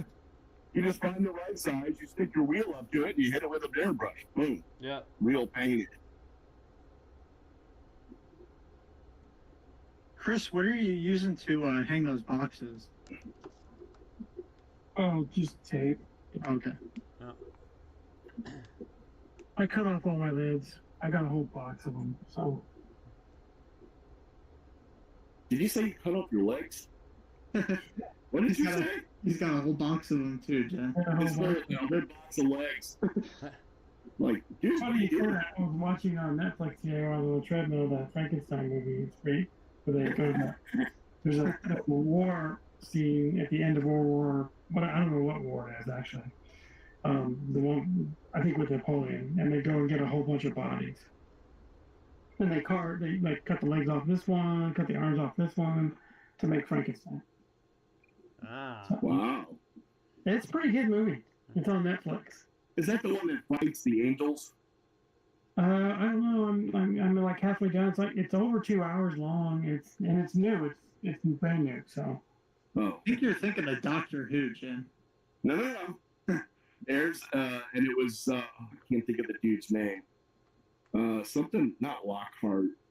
Anyway, he plays Frankenstein, and he's considered an immortal, and he's with the angels fighting demons. Interesting. Yeah, Frankenstein. it's so far away from Mary Kelly's Frankenstein. It's not even funny, but it's interesting to say the least. Oh, woo, that was close. So what's everybody doing for Thanksgiving tomorrow? Oh, I got 2 Thanksgivings. So We're not having ours till Friday Gotcha. because my youngest son is going to spend Thanksgiving with his long-term girlfriend now. Uh-oh. And they live in St. Charles. Oh. My son and his girlfriend go to Mizzou. He's a senior, she's a junior, but she's gonna go there for med school. But and they're going over to her name's Sydney house tomorrow, and then we are doing our Thanksgiving on Friday, and they're gonna come here. Nice. I thought your son was moving to Florida, Chris. That's his older brother, and that's happening. That is happening in January. So beginning of January. No, we're doing ours tomorrow. It's going to be me and Wendy and Alex and her son came in from Springfield today. They went and got him. So, yeah, we're going to eat ham and sit around and just eat that. Nice. The best thing to do. I'm going to my mother-in-law's for brunch and with Tiffany's family, and then we're going to my family's for dinner. And then we always spend the night because they live an hour away, and then we help my mom and dad put up their Christmas decorations on Friday. Nice. So yeah, we're gonna go cut a tree down on Saturday somewhere. Yeah, I think we're gonna end up doing something like that too. We actually got a tree last year. We don't do real trees. Just make sure that you get it from the area that says protected. That says what? This protected area, like protected trees, nature conserve or whatever. Oh, yeah. Cut down your own Christmas trees. Is that a thing? Yeah. We go to Washington. There's a place there. That's a long drive. That's like 18 hours. Wow. Yeah. which one do you go to, Chris? I don't know. I can find the name out, but it's outdoors. I mean, obviously, but there's a little like this like little village type setup at the main area where you drive your little cart thingy and go out there. Gotcha. Huh. Candy store, hot chocolate. Yeah. Nice. Cold. You gotta go early though, because it's slim pickings. You know, if you wait till like the 1st or 2nd week of December. I would say now would probably be a good time to go. Yeah, we're gonna go Saturday. Yeah. So. Yeah. While everybody's out of town. Well, and the other thing too is this is our last year. We've been doing, like, when my wife and I first got together, we had fake trees for years, and when the kids got old enough, we started doing real trees, and now we're looking forward to not doing that anymore. So this is the last year we're gonna probably do it. Do you guys do a red vibrant Christmas, or you guys do the boring monocolor Christmases? What do you mean now? What's the choices? You know, like a real colorful Christmas where you got lights that are red, blue, green, yellow. Yeah. Well, yeah. Okay. Well, yeah. It's because you know the trend now is having white LED lights on your tan Christmas tree. What? Yeah. So we were at Lowe's last weekend. We were looking at Christmas trees just to get an idea. And to your point, this is one. It was probably like $400-something, but I'm like, got lights. I don't want to mess with this. We'll put it in. I don't want it super big, and it has the option to change from color LEDs to white LEDs depending upon your taste, right? They've even got them now that open and close like an umbrella. Yeah. My mother-in-law, I end up going over there and setting her little one up, and it's just like comes out of the box. It's like 4 pieces click together. The branches come down. I plug it into the wall, and the lights turn on. Yeah, she's 83, so I gotta go take care of that.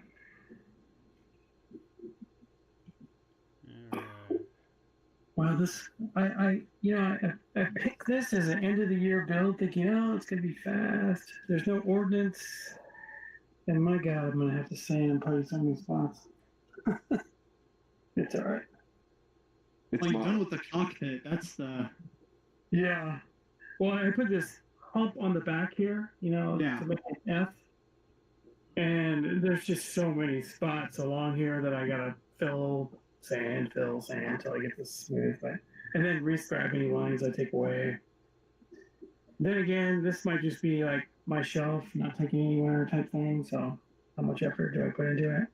I don't know. The cockpit looked pretty good. So I was gonna say that cockpit turned out really good. Well, I'm trying to build it for the out of box build too. So I'm like, should I buy stuff for this? No, I'll make this the out of box build for the show. It saved me money and time with like tracking it down, ordering it, and getting it, and the relief or whatever the bumps and all that stuff were pretty dang good. So yeah. Do you use a razor saw to rescribe your lines? I use both. I use either a razor saw, the Tamiya type ones, right? Like these kind. Yeah. Mm-hmm. Or I use this thing I got off that place where I buy the airbrush from. Okay. And it's got a really fine tip and a bigger tip, and it's pretty good. If you're gonna freehand something, I like this better. But the one thing about Hasegawa I forgot, because I haven't built a Hasegawa in a long time, their recessed panel lines are not deep. So no. You can easily, if you go to rescribe something, you could make it look way deeper than the rest. And so you got to be super careful. Otherwise, you're like, what's that canyon you dug into the side of your plane? when I built my B-25, because that had all raised panel lines, and that was my first major model that I put together. So my dummy self decided, you know what? I'm just gonna sand all those down, and I'm gonna stripe them all.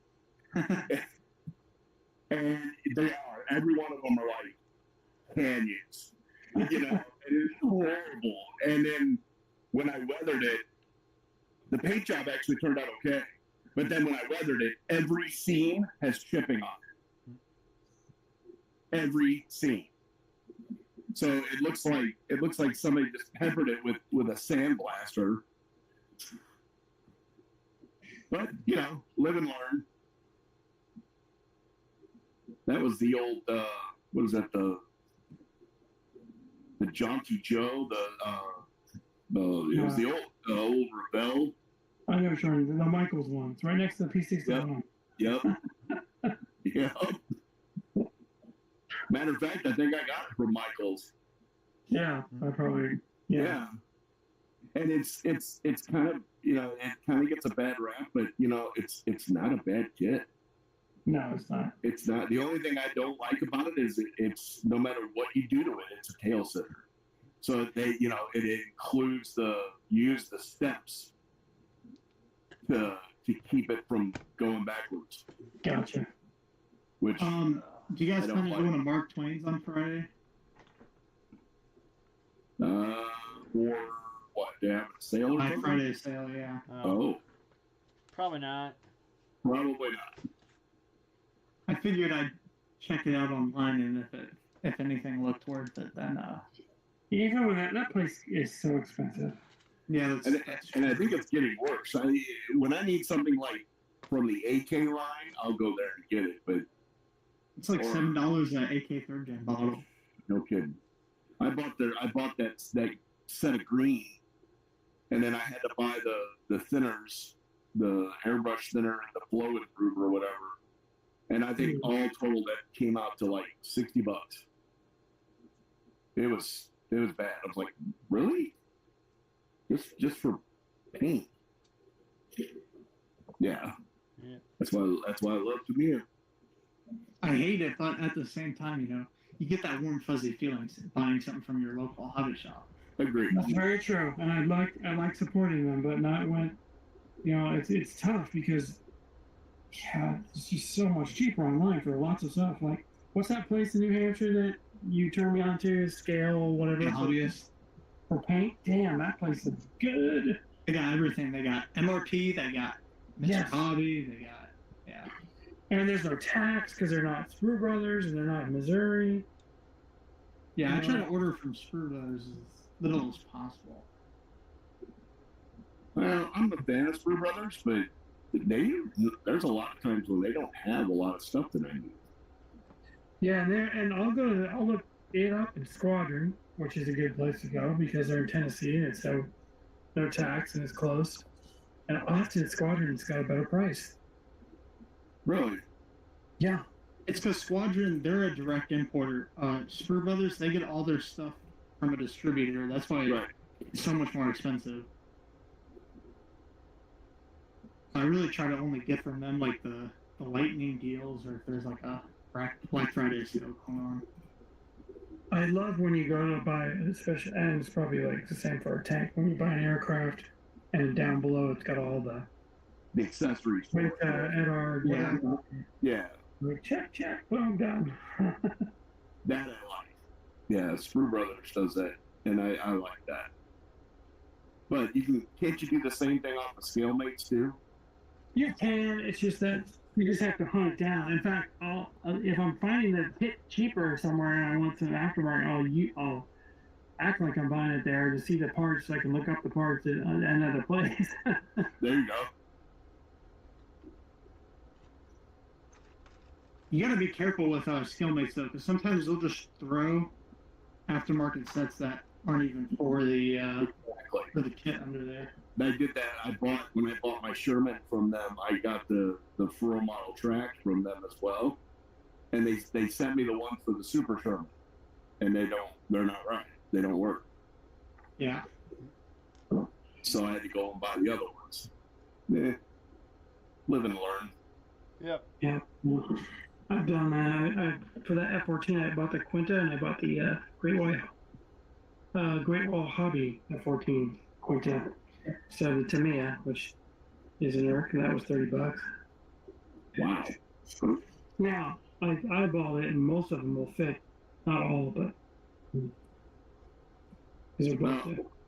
I want to try the Quinta. I was going to try it on the Skyraider, but I already bought the Eddard. I like the Eddard. I like that. Eddard Space 3D is really good. Yeah. I've heard that they have print issues. For Quinta? No, Eddard. I've heard that Quinta, theirs just looks like so much better that they just blow everybody out of the water. Well, yeah, I mean, I'm not gonna lie, the Quinta stuff looks pretty good, but when they don't have a lot of stuff for the models that I build, so you got to go with what you can find. But I want to try it for sure. Like when I built the Academy, the 172nd Tomcat, I was looking for Quinta Studio stuff for that, and they didn't have it. I'm going to. I'm sorry. Yeah. I'm going to get the Quinta Studio stuff for my D9. I'm really concerned it's going to look bad because, like the Edward PE, the color is always wrong. And it looks like it's got like this bluish hue over the 3D decals. And you know how I am. Everything's got to be perfect, so I can't have a blue-looking Arlim 66 with a dark gray. That just, my eyes could never. Man, I'm so glad that I'm not really into this German stuff because there are so many variants. Yeah. At least with the Allied stuff, it's like black panel instrument and then just green interior. Yep. Yeah. Chromite green, one of my favorite colors. Well, I was listening to the latest Model Geeks podcast, and they had the guy that owns Qatari on there. They were talking about the P47 they're going to do. They talked about all the possible ME109 variants that they might do. And I'm like, my head's spinning. I don't know any of these things, man. There's just so many that, And why? And the one thing, yeah. What's it? I mean, why? We don't need that many. We don't. I don't know why. Because it's the most beautiful aircraft that ever exists. Second most beautiful. I was going to say, I mean, it's the same with the Spitfire. Yeah. If Airfix put down another Spitfire, I'm going to throw up. And I saw something on their Facebook page the other day. It says they're wanting to release another 124th model, and they were asking people, what would you see? What would you like to see? I said, easy, F4U 1 Corsair in 1/12 scale. Well, the thing of it is, Jim, when you're tooling a 1/24th scale kit, that's going to be expensive, and they want it to sell because something like that can be somewhat disastrous. Yeah, I'm going to be honest with you. There are, in my opinion, too many ME109s and too many Spitfires. I think what Coterre's doing fine, though, because, there really haven't been any 132nd ME109s without any problems. Also, since it's the guys from Wingnut Wings, they don't want to make the same mistake, that they did. They don't want to do too niche of things where people don't. No, I get it. And they if I was going to buy an ME109, I'd probably buy it. Well, I have a Tamiya one. I'll eventually go. But their 132nd, it's probably like Tamiya plus quality. So. Yeah. And I'm going to buy their P47 132nd scale. Well, the guitar? Yeah. Yeah. I'm going to get that E4, 109 E4. I have to. I'm going to build the P38 by Tamiya. That thing looks awesome. Yeah. Do you? It's expensive. Oh, so I have the 148 one. Right. That's what I'm talking about. Yep, that's it. Yep. Yeah, I got birthday money. I bought it, and I bought the Edard Space 3D and the Edard die-cut mask. Okay. Oh, it ain't that much. Yeah. Well, it's 100. It's pricey, but yeah, it's just hard for me to spend $100 on a model kit because I already stress out enough as it is, worrying that I'm going to screw it up. Me too. And then when I've got $100 invested in the dang thing, then I really don't want to screw it up. Yeah, I use my mother-in-law will be like, "What do you want?" She just gives me $150 for my birthday, which is in October, and $150 for Christmas. There's $300 for modeling right there. Oh. You guys would be terrified knowing what I spend. We know what you spend. We just don't talk about it. Yeah, you're not your kits. Your aftermarket alone. Yeah. Very true. Yeah. You're upset. I think I might have a problem. I wanted to build these two T90 kits. I did get this brush today. It's great. I'm gonna try it out tomorrow. I think Which one did you get? The Harder and Steamback Evolution CR Plus. You are going to love that airbrush. Made in Germany. Yep, you're going to love it. Absolutely going to love it. My Nazi brush. You can't see it? Yeah, that's it.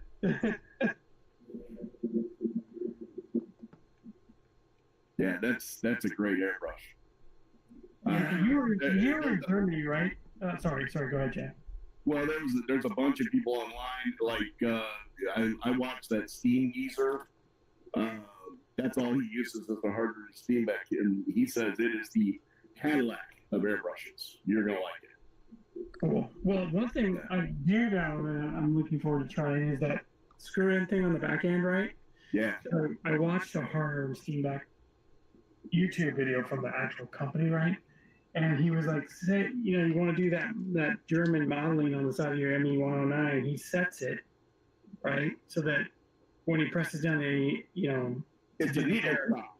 Right. He can only pull it back, so it just makes these little dots. And he did it on paper first, and then he did it on an airplane. I'm like, oh man, I'm sold right there. Mine does the same thing. My trigger, I have to do that because it's easy to pull back too much with a trigger.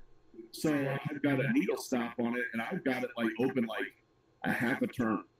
Yeah. And it's still almost too much. Yeah, he's like, use quarter turns, and I'm like, damn, dude. Yeah, seriously. Yeah. But once you get that thing dialed in, it's great. Chris, I just want you to know you're never ever gonna have to take it apart.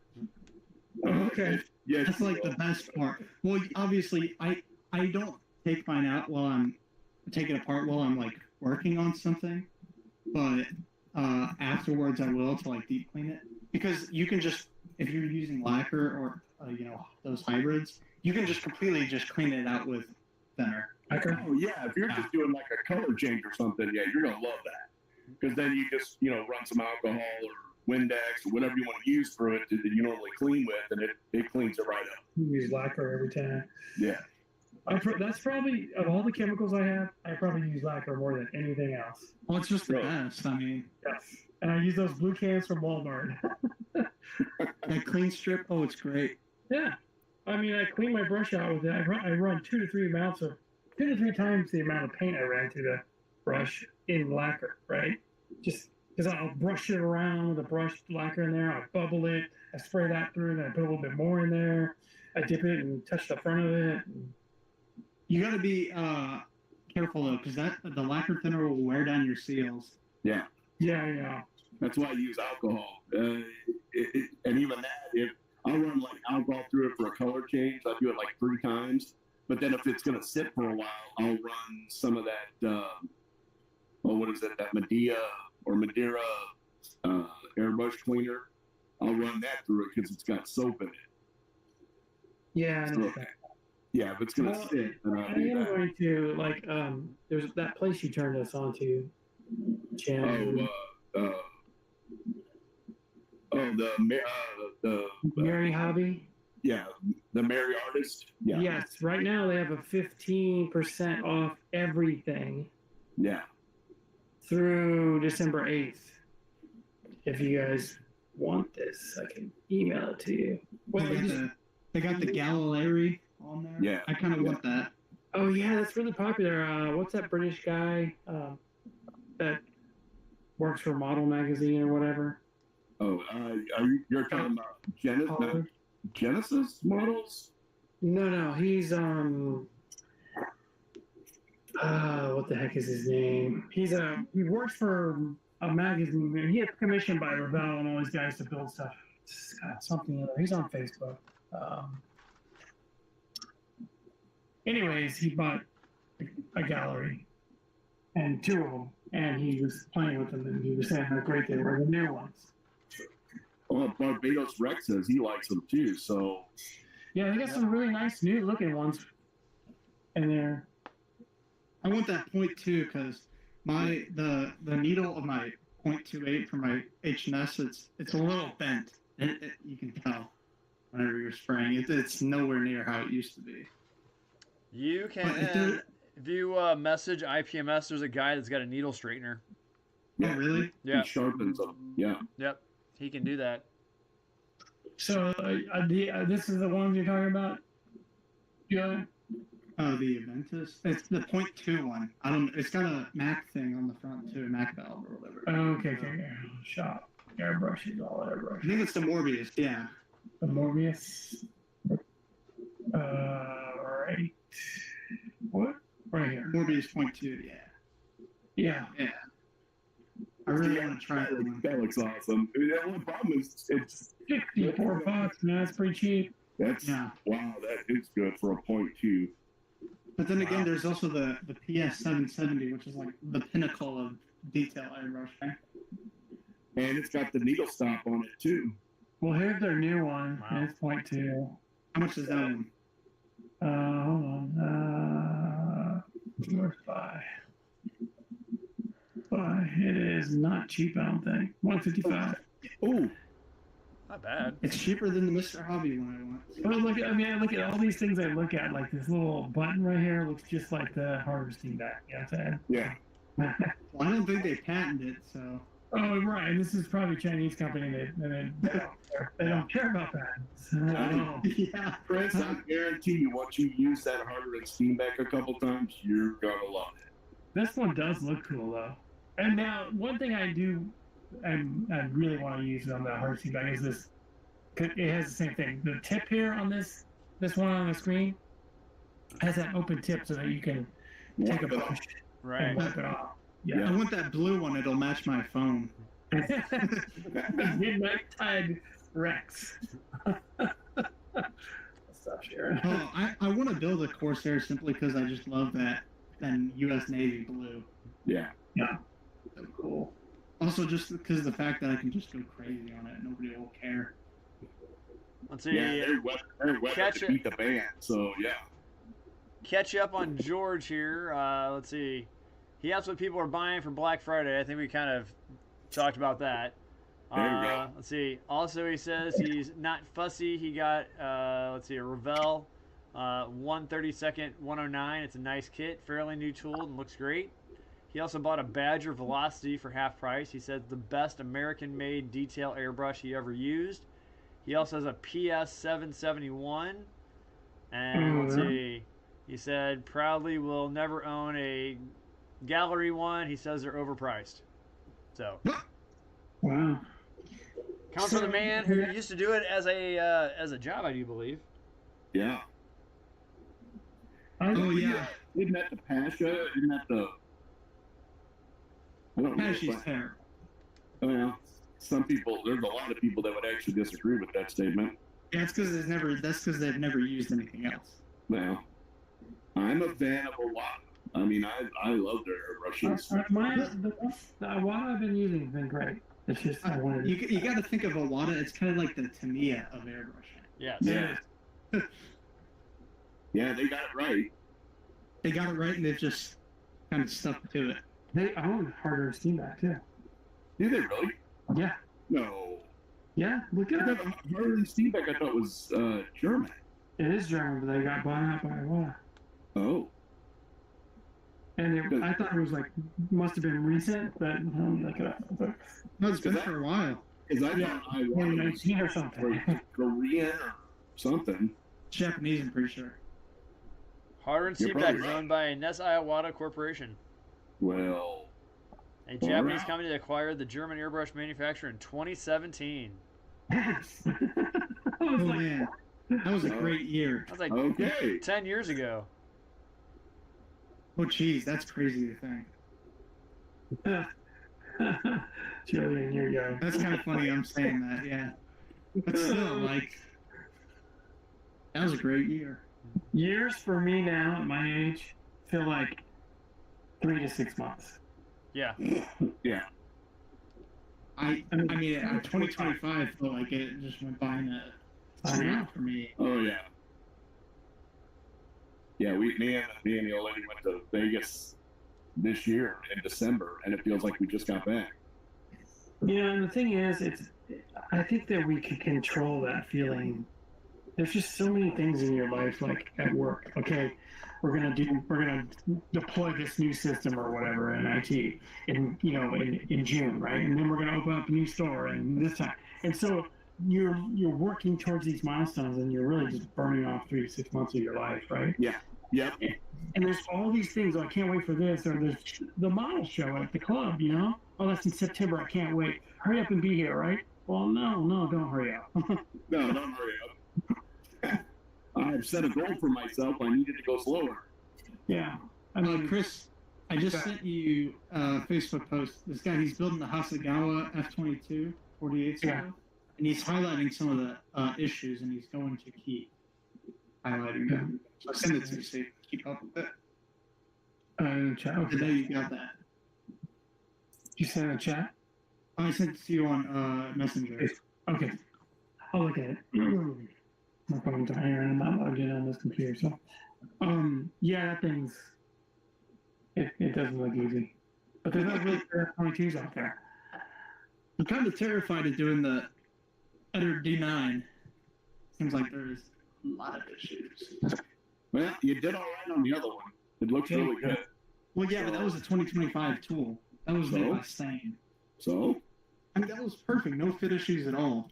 This one, it's got gun bay fit issues. It's got landing gear fit issues. It's got what year was it made? Fuselage fit issues. What year was it Did you say, made? Matt? What year was it That made? is 09. Yeah. That was before their fire. Yeah. So it really depends on, and here's how I think about it, right? Like this kit I'm building right now is a good example. Could I make this model show ready? Yeah, if I poured a lot of time into filling this, sanding it down, primaring it. Okay, still have to put more in there. Put more primer in there, sand it down, more filler in there, sand that filler down, reprime that spot again. Okay, it's almost perfect. Put in more filler, sand it down, prime it again, you know what I'm saying? So I imagine, unless I just get this, I nail it somehow, this is just going to be on my shelf. It's going to look good, as models go, but it's not going to be, it'll be like if a judge came up to it, it'd be like, oh, that right there, that right there, that right, you know what I'm saying? It's not worth it. So it depends on what you're trying to do with that 109. If it's hard and you got to do all that stuff, but you make it good enough for what you like, 99% of the population is going to pop their head over and go, man, that's really nice, Yeah. Yep. I've been studying the landing gear, and I've figured out how I'm going to replicate these things right here. The little valve. Yeah. Yeah. I'm doing everything for the landing gear. There's not going to be a single wire missing. See, that's spoken like a true armor modeler. I'm even going to do these ones in the cockpit. You can't help it. You can't help it. I really can't. There's no such thing as squint scale for you. It all has to be done, because you'll know it's there. You don't see it, but you'll know it's not there, and it'll drive you nuts. It's my favorite plane, too, so it's like, if it's something that I really, really like. Okay, so what is the plane again? Let's talk about this. What Wolf 190, door 9. Okay. Does anybody make a better one? Oh, not yet. Not yet. Mini Art's coming out with one, and it's supposed to be perfect. And then Edward's coming out with a new tool in 32nd scale, which is also probably going to be really good. But that's a 2027 release, and I want to build one now. Yeah. And I've been emailing Mini Art for the last 3 weeks and texting them on Instagram, asking them when we're going to get more information about this, and they just refuse to reply. It's like, oh, it's that Georgia kid. Oh, it's that it's that American kid again. Do not answer him. You won't leave us alone. And it's just give me some information. You guys showed off CAD drawings for this. I'm surprised you haven't bought the Qatari 109K. I can't find it anywhere. I can't find it. Yeah. Well, so like I said, I was listening to Model Geeks podcast, and they were saying that they're having a hard time getting their stuff in the U.S. and they're like, just buy it from us. They pay the VAT. Oh, really? Yeah. I'm thinking about pre-ordering that. If you pre-order the P47, if you're in the first 1,000, they put your name in the instruction book. That's crazy. They're doing it for their Hawker Hurricane too. In fact, he said there's one guy that pre-ordered, got into the first 1,000, and he asked us not to put his name in there. Just one guy, and he goes, maybe he's worried his wife's going to see his name in there because he bought it or something. So George says he's working up to rigging a 172nd biplane. It's his biggest challenge and fear. Oh man. Are you going to do the turnbuckles too? Because if you're going to do the turnbuckles, then you're crazy. That's a good question that you brought that up. So like I need to put rigging on my P47, even though I read that most of them in Europe didn't do the wire line before because they didn't need it. Anyways, so at the very end, like where you attach the strings, what do you guys do to make it look thicker? I mean, some people I've heard say just take like Vallejo paint, like black paint, and put a little drop on there, let it dry. And some people, I saw this guy, prime model guy on YouTube, he cuts like super tiny brass tubing and slides the string through it. Oh, like for the insulators? Yeah. Whatever, like at the very end, or like, where the wire's wrapped or something. Let me grab my 109. So. Or you could just use like real small like shrink tubing. Yeah. Make it that small. Or better yet, just cut another piece of thread and wrap it around and just put it right next to it. It just has to be a little thicker. Yeah. I don't do anything. I don't know if you're gonna be able to see, but like I just painted mine on there. Okay. That's what some guy on one podcast said. That Ian guy on the bench, he says, I use Vallejo paint and I don't thin it like black, and he puts a tiny little drop near where you attach on each side. Oh, you can also, actually, what I did before I painted it was I put a drop of super glue on there. You can do that too, yeah. Yeah, that would make it thick too. Because I wouldn't bother with... Use the black super glue to do it, but yeah. They make insulators, actual insulators. Yeah. I wouldn't bother for 48 scale. I'll do it for 32nd. Yeah, I would too, for sure. That's the thing with George. If he's doing that at 172nd, you wouldn't really be able to see that. Well, gas patch models, they make turnbuckles for 72nd. I mean, they look like incredibly tiny, but I bet it would still look amazing. I don't know if I put the turnbuckles. I mean, it's a biplane. You got to rig it up with the wiring, but I don't know if I do the turnbuckles on 172nd. You'd never see it. It's just too small. I want to buy that if you can find it. That a Kingfisher, is it biplane? Yeah. The torpedo bomber that took out the Bismarck. Yeah. Oh, the swordfish. The swordfish. That's what it is. Yeah. Yeah. That's a pretty good kit. I saw somebody at Moscone build it. They had on a display only table, and man, that person did an amazing job. Nailed it. Yeah. Jordan had 2 swordfish, didn't he? Yeah, he's got one. Probably from 1960 something, but hey, I mean, still a swordfish. It's a neat plane. It's one of my favorite biplanes. And that torpedo just looks super cool. It's all like silver and big red tip on there.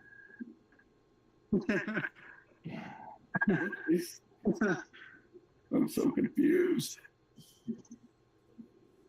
Oh. Okay. Sorry. Instructions for masking are difficult. Amazon's got it for $47. What, the swordfish? Yeah. Oh, it's a Mark II. Does it have the? The Tamiya one? Yeah. It doesn't come with the torpedo though. Oh. But it comes with a wing fold. I see it. What scale is it? 48. 140. I got a torpedo for it. I thought some of them came with a torpedo. Maybe, yeah, it does see a wing fold. Jeez, look at that wing fold. It's an old one too. It'll be like the Mark II or Mark IV. Jim, you can 3D print Chris a torpedo. I'm sure there's something. In 172nd, yeah, I could probably do that.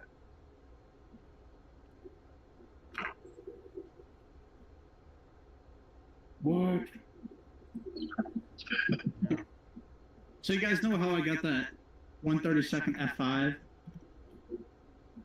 Maybe not. Oh no, the Tiger Shark. Yep. Yeah, I decided I'm gonna get rid of it. I don't really want to build a. I don't want to build a E. Oh. I already have one. I kind of want to do a an F5C, one that actually flew for the United States Air Force over Vietnam. You could do the NASA version of it. There's also do a MiG-28. Look at that. I love that. There's a torpedo down there. Well, you gotta have a torpedo on it. Yeah. That's a Tamiya kit? Yeah. It That is? was at MosCon. Yeah. Because Look at this brown. What's that? that looks a lot like the Trumpeter one. Because the Trumpeter one has a torpedo on it, but it's a 132nd hold scale. on. Well, zoom in on the It sheet. says Tamiya right here. Yeah, zoom in on the sheet. Yeah. Hold on. Yeah. Modification. Steel control lines added. Well, down here it says kit manufacturer Tamiya. Excuse me. So Trumpeter makes one too? Yeah. Yeah, it probably doesn't fall together like the Tamiya one though. All right. No. It'll probably be more detailed though, so I mean it's Nothing falls together like the Tamiya one. Trumpeter's aircraft, I think, are okay. They're not bad. Yeah, I'm gonna build their F-105. It doesn't look too bad. I got their 106 came in the mail the other day. Well, I think with Trumpeter you kind of got to be wary of when it was tooled. Right. I would never build one of those tanks again though. Never. This might be my drive. I can't drive 55 is the F-106. There you go. Wait, what is this? I can't drive Trumpeter, 55. Oh, he doesn't know. You need to refresh his I'm not Oh, aware. yeah. the group build. Yeah, let's see. Let me find it back. Yeah, Julian, if you're gonna go to the December meeting, that's when we're having our dinner. So you need or is it? Yeah, that's Yeah. it. You need to tell them if you're going because they're buying, and if you have a guest, it's free. I don't know. Reach out to Bob or somebody, Marion. Oh man, where'd I have it?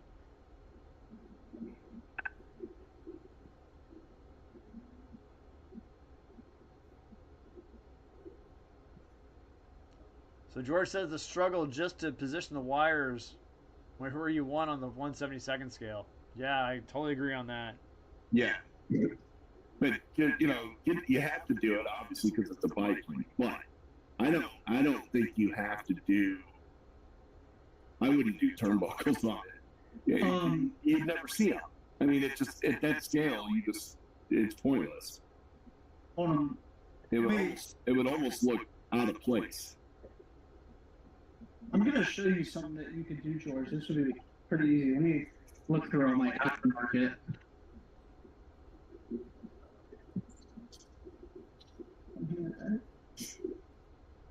Oh my god. Oh, here we go. So I recently got this stuff. It's hollow brass tube, and it's as thin as 0.2 millimeter. What you could do is you could just attach like a short thing of this, and you can use this as your gluing point. So that way the super glue will go into the hole on here instead of all over your model. You're talking about when you're doing rigging on a plane? Yeah. Yeah. That prime model guy does that. He cut like a little tiny piece of tubing and put one, and then he attached the wire to the plane, and then he uses the accelerator, and then he slid the tubing down and put glue inside the hole, like you're saying, and that made it look like it's whatever that's called. I don't even know what it's called. Well, they got turnbuckles, and then you got insulators. Insulator. That's probably what it is. It was World War II plane. He was doing a Wildcat.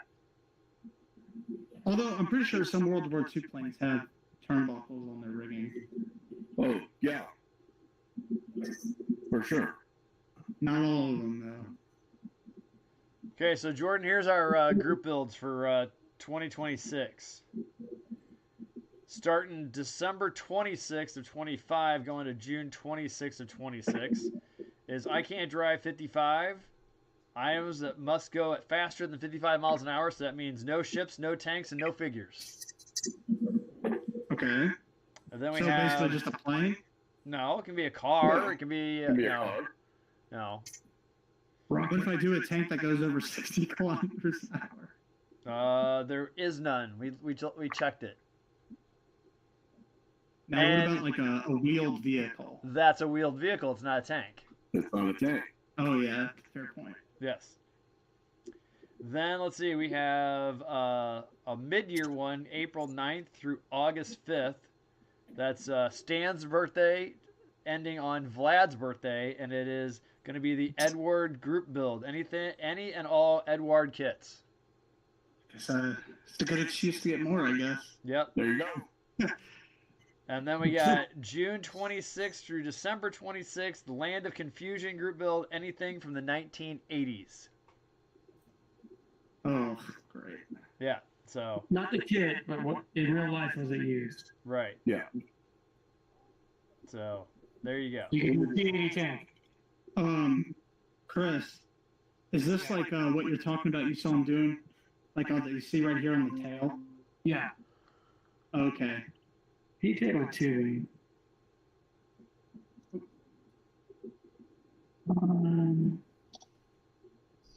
I got some from MWM models. Place an order with that.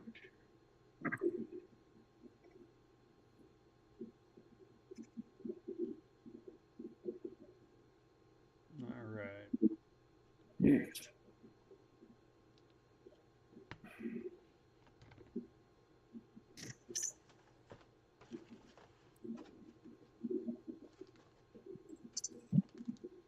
No more.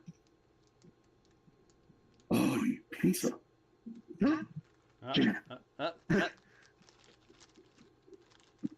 Well, I lost one of my masks. Uh-oh. So now I'm having to make one, which, normally not a big deal.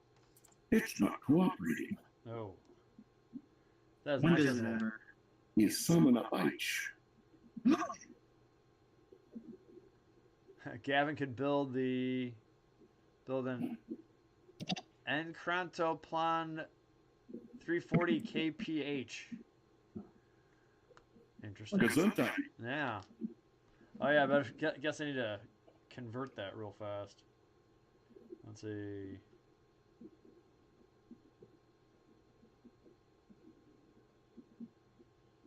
Let's see, miles per hour, 55. So Georgia must go at least 89 kilometers per hour. 89 km/h. Dang, that's fast. Yep. So I'm actually just, so everybody knows, for my Can't Drive 55, I'm building the Patronus W01 F1 car from 2011. It's the Schumacher car. And then for my Land of Confusion, I'm building the Apache. What's the Land of Confusion again? Sorry. 1980s. Like, the kit has to be from the 80s or just... No. The subject. The subject. Okay. Okay, I can do that. That works. Yeah. Let me check my stash real quick. Now, you didn't specify we could do it in the 1880s, right? 1980s. Oh, well. Yeah. Sorry. Okay, now what if it's a variant of something that was originally made in the 80s, though? Like what? Like if I want to do an Abrams, because, it first debuted in the 80s. Right. I only have modern Abrams kits. Which one you got? I got the Set V2 and 3. Like the two newest variants, like the Set V2 came out in like 2003. No. But it's based on the M1 tank, and it looks like an M1 tank. Me, as a non-armor builder, would look at it and be like, oh, hey, that's an M1 tank. Yeah. Okay. If you ignore the gigantic machine gun that's placed on top of it. All right. Because, I mean, hold on, let me just pop this. You know. This thing it's massive. Like, I don't know. I mean, does this really pass as something from the 80s? It looks much more futuristic than 80s. Well, what was the tank we were using before that? The M60. I mean, I could do a M1A one. I good excuse to get this one. I want this one. Yeah. But I also got this one. I mean, you're going to see something like this on the, it's something from the 80s now. Right. You're right. Yeah, you wouldn't. So. I guess I won't. Oh, I got this kit. MiG-29's from the 80s. There you go. There you go. Yeah. That's going to be an expensive build, though. Julian? Yeah. All of your builds are expensive. That's not true. Yeah, you use all the photo etch. Yeah, that is kind of true. You got a point. I created a wish list for this big 29. It's why you like you, so it's fun. It's good to have one detail guy in the group. Right. Yeah. Although, you know, Jim, I was going to build that T90 out of the box until I found it came with a bunch of extra stuff. Because now I can't just have all this extra stuff and then not have more extra stuff. Once it's there, you gotta use it. Yeah. Very true. You guys. It's true. Because I can't have one thing looking super detailed and then there's something else that is just a blob of plastic. It would just bother me too much. Yeah, I totally understand. I mean, there's even been instances where the photo etch isn't detailed enough for me. So, Julie, I put the rigging in the chat. Wow. Okay. It's the video of it with the tubing. And we compare you to Gavin, who last week built a whole helicopter on the show. Yes. I see it. No decals, just wanted it. And he put it together, and it looked great. Yep. Don't doubt it. It was white. Well, but the CK is white. Okay, gotcha. Yeah, it is. Sort-ish, yeah. I told him he should have just put the decals on it and been done with it, and, you know, no paint whatsoever. It was old kit. The decals are crap, I guess. Yeah. I was talking with my grandpa about scale modeling today because I was cutting up his leaves. And he said, you guys are crazy with it. We used to just paint it on the trees and then assemble it. Yeah. Believe it or not, there are some people that still do that. Well, you know what? Someday I'm going to do, maybe a Spitfire would be good. One of those models that you leave on the tree and you paint all the parts really good. Oh, and then put it on the wall, frame it. Yeah, picture frame it. So I think that's a cool idea. I do too. I feel like that would be something good to do with a kit that comes with an engine. Yeah. I think that'd be real neat. I saw the guy Steam Geezer did that with a Airfix Spitfire kit. It looked amazing. Yeah, that'd be cool. Yeah, something that you could put in the workshop. And it's like, yeah, that'd be awesome. You paint all the extra sprue like white or something like that so it stands out, right? Yep. It would be very cool. Yeah, my problem would be is I'd still add photo etch to it. You could do that. You can do that. You can do that. There's guys out there right now that are still brush painting their models. Yeah, and they look fantastic. And they look great. They do. I could not do that, but, you know, hey, rock on. Right before WasCon, my YAG pans before I brush painted that, the entire thing was brush painted besides the base color, but it got sent flying across the room. So, yes. I think that would have been my best model too. I really wish I wouldn't have done that. We try not to talk about that one because we know how you are. It's, it still stinks. It's okay. I got confidence this is going to be my best model. I mean, just looking at it now, I got a warm feeling inside. Better than your TA? Yeah, I don't really like the TA that much. Did that thing on the show. Good idea. I don't know. Good idea for a 1 week group build. Interesting. There you go. Yeah. There you go. What was it? On the sprue. Yeah. No. Oh yeah. Gotcha. I would do that with the Revell 72nd scale Corsair. I think it would look great, and then just hang it up on the wall.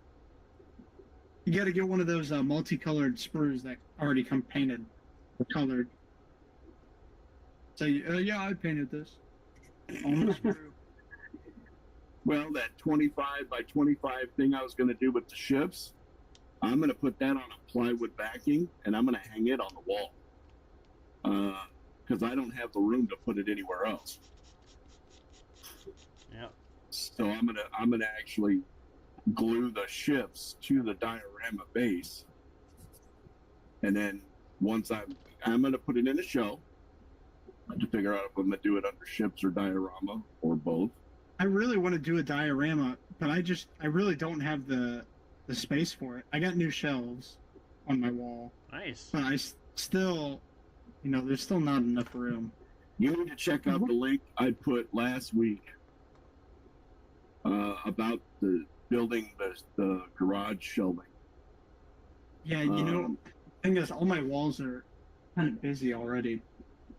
Between all the Marine and Navy propaganda I got up everywhere. Oh yeah, man. When's the whole Marine Corps thing happen? Oh, I'm hoping by April of next year. So I kind of guilty. I haven't texted my recruiter back yet. That's all right. Don't feel guilty about that. There's a show on Netflix. It's four episodes about the Marine Corps. Yeah, I've been meaning to watch it, but I was in Germany when it came out. So Andrew, my son, who was they're Marines from Camp Pendleton. They go on MU on the USS Green Bay. Are those the guys that got the car? Got a missile shot at them? No, I don't think so. It's just a MU they go on, right? But he said this. He goes, it's dead on. It's just totally dead on. Because some of those Marines in there are just, you know what I'm saying? I just want to kill stuff. Well, I mean that's how they are. The Marines they train hard. I totally get it, but it's like if you watch it, you're like, okay, buddy. Way to gung ho. I mean, I'm pretty sure that's why my dad and uncle joined up as soon as they found out that we entered Iraq. So. Oh, I love that there was like 80-year-old guys trying to join because they wanted to go help. I love that. Have you guys ever watched one of those moving maps of the invasion of Iraq and just the difference of the casualties? It's insane. Yeah. I love those videos. I mean, we lost like 80 guys to like 30,000 Iraqis. Yeah. For the whole country. Yeah, it wasn't pretty. Well, not for them. Well, I mean, still 80 is unacceptable, but. Well, but it's a lot better, that we lost more. I think we lost. Well, I don't think we lost anybody when we invaded Grenada. Accident, probably. Maybe, yeah. If somebody got hurt, somebody fell off to something. Yeah. Yeah, drowned going to the shore or whatever. But that's just going to happen in that line of work. Yeah. In the military, people die all the time, man. Yeah. From training. Well, I mean, look what happened today. Two of those National Guard guys got shot. Just they're sitting out there in Washington D.C. and they're like, "Oh yeah, this is cool, great, easy thing." Bang. When I was in the Desert Shield, when we were sleeping in tents on the flight line, some guy, and I laugh, I shouldn't. He walked in his sleep and he got up out of his rack in our big tents. I didn't know. And he walked right onto the runway and got sucked up into a C-5 engine. That's a discharge right there, even if he would have survived. Yep. Yeah. Yeah, the guy that it happened when I was in God, I can't remember what carrier it was on, but he got sucked into the intake of an A6, and his belt buckle saved his life. That's crazy. It got caught, and yeah, they discharged him. And I'm like, dude, the guy survived. You know, that's a dangerous job on an aircraft carrier anyway. Yeah. But, it sucks because the guy survived, and then they discharged him, they consider it dereliction of duty. Well, was there any harm done to him? I'm sure. He got injured. I think he broke his arm, and it scarred up his face because he got sucked in head first. Oh my God. There's video of it on YouTube. It looks like, you ever suck up a piece of spaghetti while you're eating it? Yeah. That's what he looked like. It was just like, his legs went as he went into the intake. Yeah. Helicopters crash all the time. Oh yeah, all the time. The bad part about it is that it destroyed the engine on the A6, and I think that's because they considered it that you weren't watching what you were doing. It's why they did that. You're supposed to, you're a professional. You're supposed to watch what you're doing when you're out there doing that. He did. Yeah, that's true.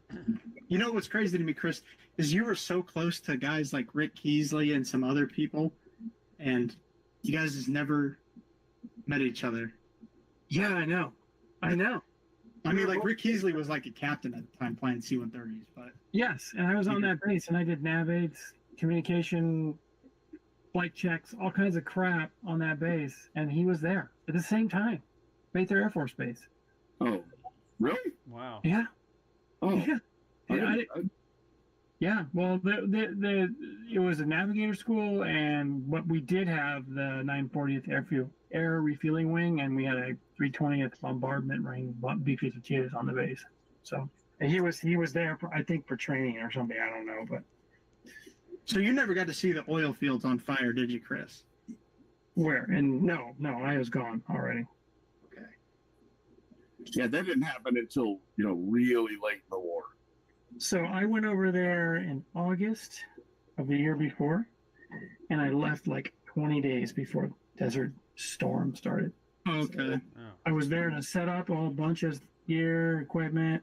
When I first got there was these brand new barracks, and I was a staff sergeant, so I got to stay in my own room, and people started coming from everywhere, mainly U.S., but there was British, and then my barracks became officer pilot barracks, and I was in a tent next to the runway. It was like 60 degrees in the tent all the time, felt like it, and then like 110, 120 outside. Yeah. Chow was outside underneath the tent, sand was in your food all the time. How much water are you guys drinking? Constantly, because they were constantly all over us. We had these big long. They were like, they'd yell at you if you didn't have a water bottle in your hand, because people were passing out, man. Oh yeah. I mean, it's the desert. I was so literally hot, and then I'd have to go out and mess with TAC and RLS on the runway, and it'd say it's 120 degrees outside. Well, you go on the pavement, it's like 140. So yeah, that's one of my favorite parts about Jarhead is just how many times you see them drinking water. It was nonstop. When we first we were getting off the plane, it was a chartered civilian plane, airliner, right? They're like, roll your sleeves down. We're like, what? They didn't want you to get sunburned. They want you to. It's just ridiculous. And then initially we were wearing our green camouflage, and then we got our chocolate chip crap. Yeah. Issue chocolate chips. Yeah. Oh, geez, the military should never change from those uniforms. Best working uniform that military's ever seen. You know what? Chocolate chip? Yeah, for desert camping. Yeah. I still have a box upstairs. What really made me sad is when I was in the Seabees, we originally started out with the pea green, the straight up pea green ODs. Yeah. And then they switched to the digital camouflage, and they got rid of the Marine stop sign hat, which I was really disappointed about. And now they got rid of the dungarees, the jeans and the blue Camry shirt. They don't even do that now. It's all digital camouflage now. Yeah, and I'm it like, needs new digital camouflage now. yeah, I mean, it looks cool, but man, Yeah, but those dungarees were cool. Oh, I like that bottoms. Yeah, I like that blue digital camo they had in like the 2010s. they're still wearing it. My best friend's son he was a sub sailor. That's all they wore was that dark and light blue camo. Yeah, the digital stuff. But I don't know if they could do it with that stuff now. But the dungarees, you could use them as a flotation device. They'd have you tie the legs ends together, and you'd flap it over your head, and it'd hold air. They teach that during swim week at Marine Corps boot camp, inflating your blouse. Yep. You get the dog dish hat. You could do it with that too. It doesn't hold a lot of air for a really long time, but when you're tired and you're needing to stop treading water, it works. You gotta watch that show, Julian, that Netflix show. I know I need to. There's this part where they're on the ship, and the Navy people are talking about the Marines, and then the Marines are talking about the Navy. I think I saw a clip of that on TikTok. Yeah, this one Navy E6 first class guy is like, yeah, the ship was really calm until the Marines get on board. And he goes, and then all they do is work out and eat, and then the whole ship stinks. A bunch of big beefy Marines on an all-protein. Yeah, take a shower once a week and stuff, And in fact, they have this ship-wide entertainment communication, and it was two E6s, two first-class Navy guys, and it's like a live broadcast, and they're like, remember, you got to shower at least once a week. Yep. Otherwise, my uncle said, double dragon. My uncle said some of his best time in the Marine Corps was when he was on a ship. Said it was some of the most fun he's ever had. I'm telling you, it's fun. They flipped to the Marines right after that scene, and they're in the gym on the ship, and they're like, yeah, so they put a gym on this ship because the Navy guys used the gym, and they all start laughing. Just to let you guys know, the Squadron Black Friday deals just got emailed to us, and they look amazing. Oh. I don't need that. They look incredible. Come on. George says the Royal Australian Air Force here still wears blue digi camo. He says it looks cool. Oh, I just get the black. I like the way it looks. I do. No doubt. I like the way it looks. I was partial to the bell bottoms and the dungarees, man. It's classic Navy for me. Well, of course, that was your era. Yeah, and then when I joined the Seabees, it was we didn't even get to wear those. We had we wore the camo, which we thought we were the cool. We thought we were the bee's knees because nobody else was wearing that. But technically, you were the. We were. Oh yeah, there's a lot of Profi packs in here. Oh. Yeah, I'm looking for the border models BF-109 G10. I'm not seeing it. There's a Netard BF-109 F-4. I don't want to build that for. That's boring. Any Corsairs? Does Eddard make a Corsair Profi pack? No. What a shame. Well, I think they do, but it's just a really old one. Right. Or somebody else. And it might even be somebody else's tool. Oh, I wonder how the Hobby Boss A4C is. 148 compared to this thing. Think of it like a trumpeter kit. That's what it is. Yeah, I know, but maybe it's newer than the one I'm building right now. The grass is always greener there, Chris. I know. It's always I greener. got the Magic Factory on the shelf. I should just grabbed it. I don't even know why. I just kept thinking, I built that Hasegawa when I was a kid. It's gonna be a quick build. There's no ordnance on this one. I'm just gonna whip it out. Something to do until I can start my Can't Drive 55. It's like, ugh. You said the same thing about the Razor Crest, and then when you won an award for the dang thing.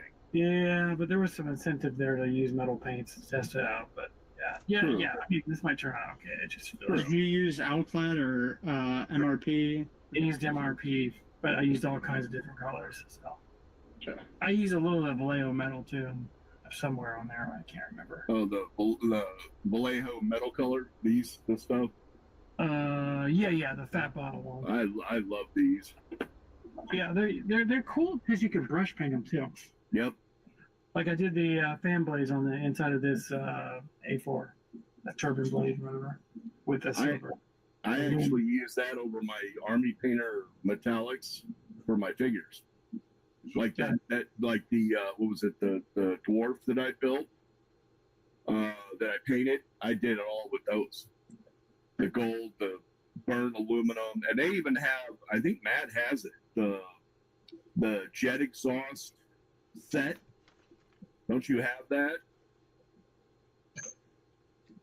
Yes. Well, no, I got the aluminum, Dura aluminum, and jet exhaust. Yeah. I want to get let's see. the jet exhaust. It's like a black metallic. It looks great. Did they Right, have? steel, jet exhaust. I can't tell. Okay, so there is the canopy masked up. Oh, there you go. Pale burnt Looks good. metal. That's the one I couldn't see. And then I got aluminum and duraluminum. I got aluminum and dark aluminum. Yeah, I got the dark aluminum and the aluminum. Like I'll do, like I'm getting ready to do these engines, the double wasp. I'm gonna do it in the aluminum, and then I'm gonna do the header boxes in dark aluminum, and then the push rods in black, and then it's even got this engine's kind of got some good detail on it. The exhaust on it, I'm gonna do that. I've got the AK light and dark rust, but it's got some decent detail on that engine.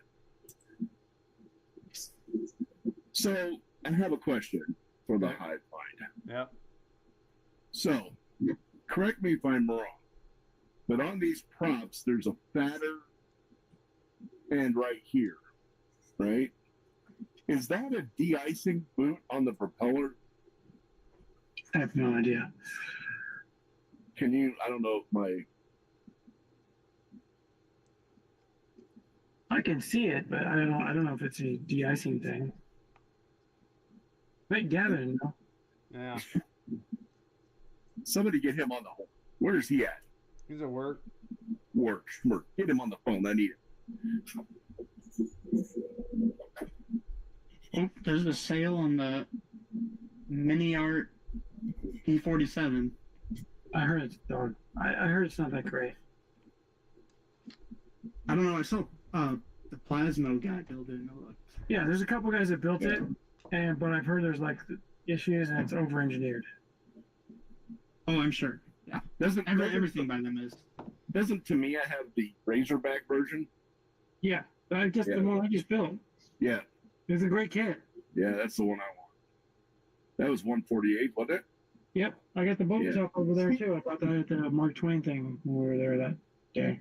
Yep, I remember that. Now, I like the Razorbacks better than the bubble top, but I do too. I always have. If you're over on Model Geek's Facebook page, you got a big old contest going. I posted a picture of mine up there. Are you Team Razorback or are you Team Bubble Top? I am Team Razorback. I think it's winning by a mile. Oh yeah, to me it makes it. I just think it. Now when you're talking about Mustangs, oh yeah, the Malcolm Hood, the bubble canopy on that. Yeah, that's the way I want to go. 100%. It's got 6 machine guns versus 4 too. Yeah. Yeah, I'm not a fan of the Razorback on the Mustang, but the people. No, it looks like you can't see shit up. Like you can't. And then, you can't. I heard you call. Yes. Dude, that's how hilarious. did you know that? That was so weird. He was watching. Okay. That's So did you hear the question? No, I didn't. I literally, because I was looking for something specific in the stream. So I clicked on it. I saw you were still going, and when I clicked on, the first thing I was heard, "Get him on the phone." I'm sure he would know. I was like, "Oh, let's talk about me." See, ask and you shall receive. He's like he's AI. He's not real. That's awesome. Yeah, it's like, are you AI I mean, are you the algorithm?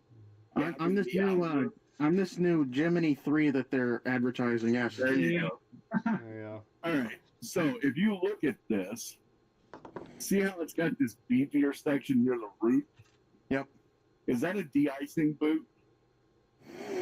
No. Well, actually, no. I think what it is, it's a hydraulic prop. So they can. And it's variable pitch. Okay, so what's that made out of? Is it rubber or is it metal? It's metal. Okay, because I See, was gonna do that in rubber black, and then the props in flat black, and I was gonna weather them different. What airplane is it? It's the Widow, the Black Widow. Oh, hold on. So when I did, I know it's a different airplane, but when I did my my P3 Orion, the blades are like three different materials. Yeah.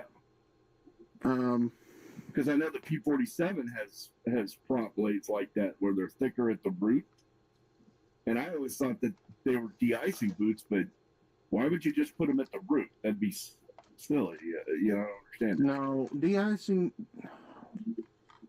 props usually don't have a problem with icing because they're moving. Usually it's the gearbox section for the variable pitch. It's what allows them to variable pitch and feather the prop if they need to. Yeah, because all those, especially the American ones, all had variable pitch props. Yeah. Yeah, it's made out of the same color as the blade. Okay. And they, because of FOD coming off the nose gear and stuff. Yeah. That intersection chips a lot. Where the fat section and the skinny section are? Yeah, that's fatter section chips a lot. Especially, you could see it on B-25s too. Yeah, on the radial twins. For some reason, I guess it's FOD off the nose gear that chipped a lot more than the rest of the blade.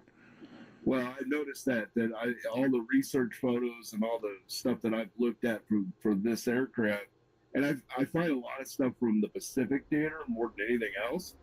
These things are beat to snot. I mean, bad. The prop hubs, the propellers themselves, wingtips, nose, everything. It's just beat to heck. And it's just, okay, well, I was going to do some oil weathering and stuff like that, but yeah, it's gonna be weathered, just not really heavily because IPMS judges don't like weathering. Yeah. So catching up on George, since I was masking a canopy here. Let's see, he's got the Hobby Boss A4. He can post pictures of the sprues later on. He wished there was a new tool of the 132nd A4. He prefers the P-47 bubble top. If you flew it in DCS, you would know why. And let's see. He said, Chariot with the best view.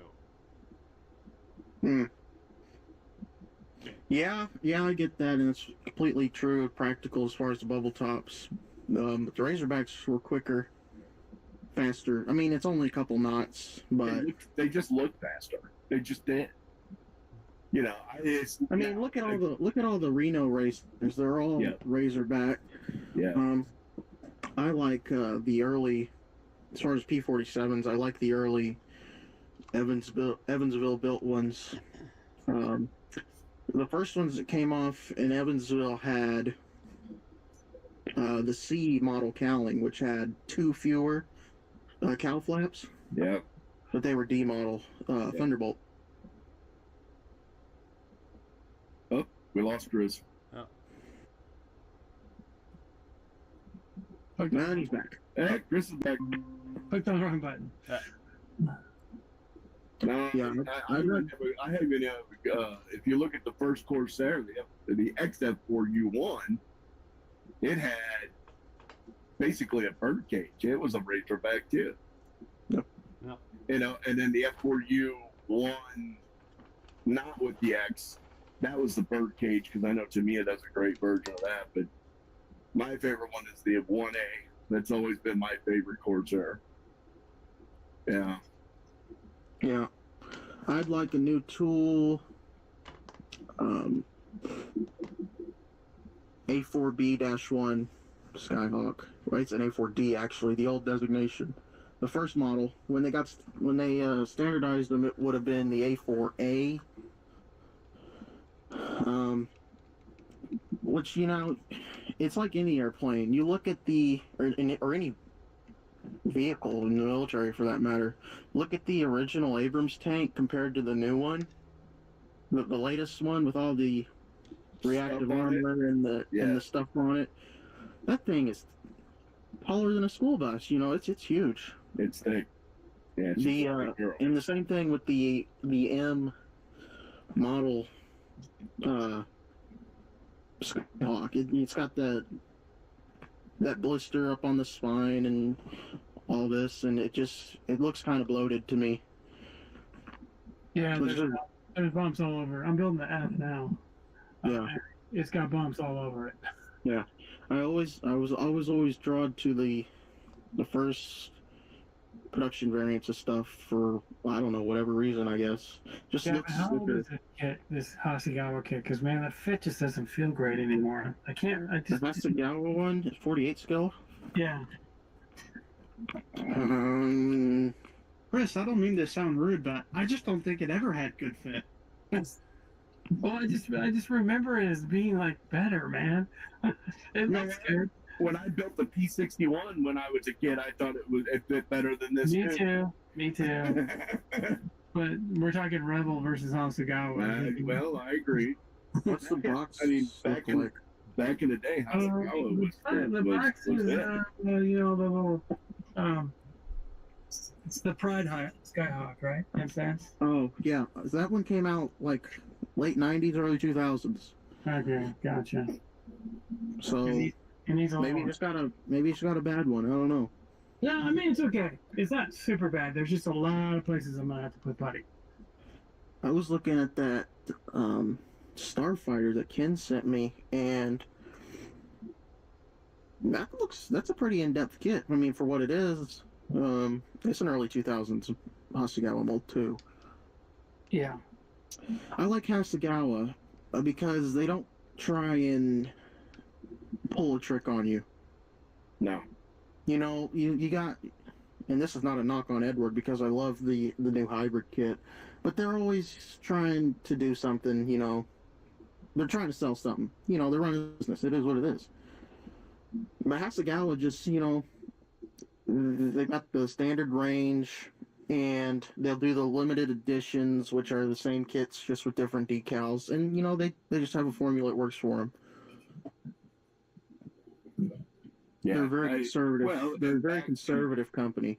And back in like 80s, even in 90s, I mean, they were back when Tamiya wasn't that great. You know, when their kits were, they were, Hasegawa was what professional modelers were building. Yeah. Because they were that good. And then they kind of slipped up. But yeah, they haven't evolved with the times. They haven't kept up. Yeah. There you go. Which, I mean, if you want something, you just want to go to the store, the hobby shop, pick up a Hasegawa kit, you know it's going to be pretty okay. You know, you might have to fill this, or you might sync mark that, but you know what you're getting. Yeah.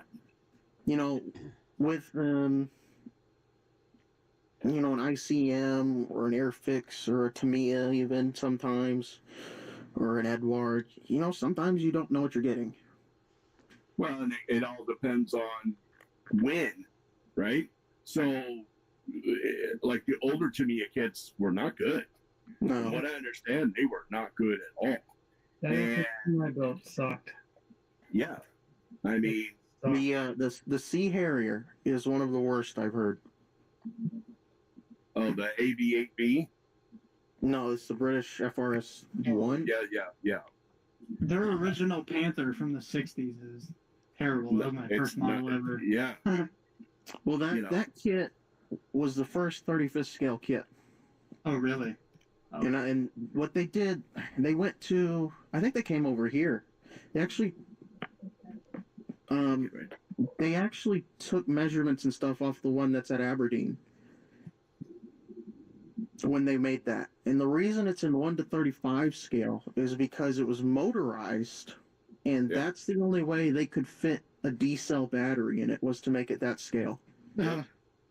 So that's why sets the whole trend for the rest of the industry. That's set the whole entire industry for the armor modelers. It's the was a D-cell battery. Because they had something going on with Rayovac or something. Yeah, Duracell. Because I'm pretty sure it was, well, they had 1/25th models at that point, too. Yeah. I've heard that they have a 1/25th Tiger that had an interior. I've heard it was pretty good. It's pretty expensive. Someone was selling it in the graveyard a couple days ago. Yeah. They couldn't get it to sell. Nobody wanted it. Really? Yeah. Imagine that. Nobody wants a super big kit. Well, I mean, for what I've seen them go for, you can get the 1/16 scale one from Andy's for about the same price. That kit's got a lot of issues. It looks nice, but... Didn't Capcom do that? Yeah. I heard Capcom's all right. Hey, I mean, the between the fitment and the detail, yeah, but there's a lot of inaccuracies in their Tiger kits. So yeah. Kits are not good? Capcom? Capcom, I've got that one that Gavin gave to me, the turret.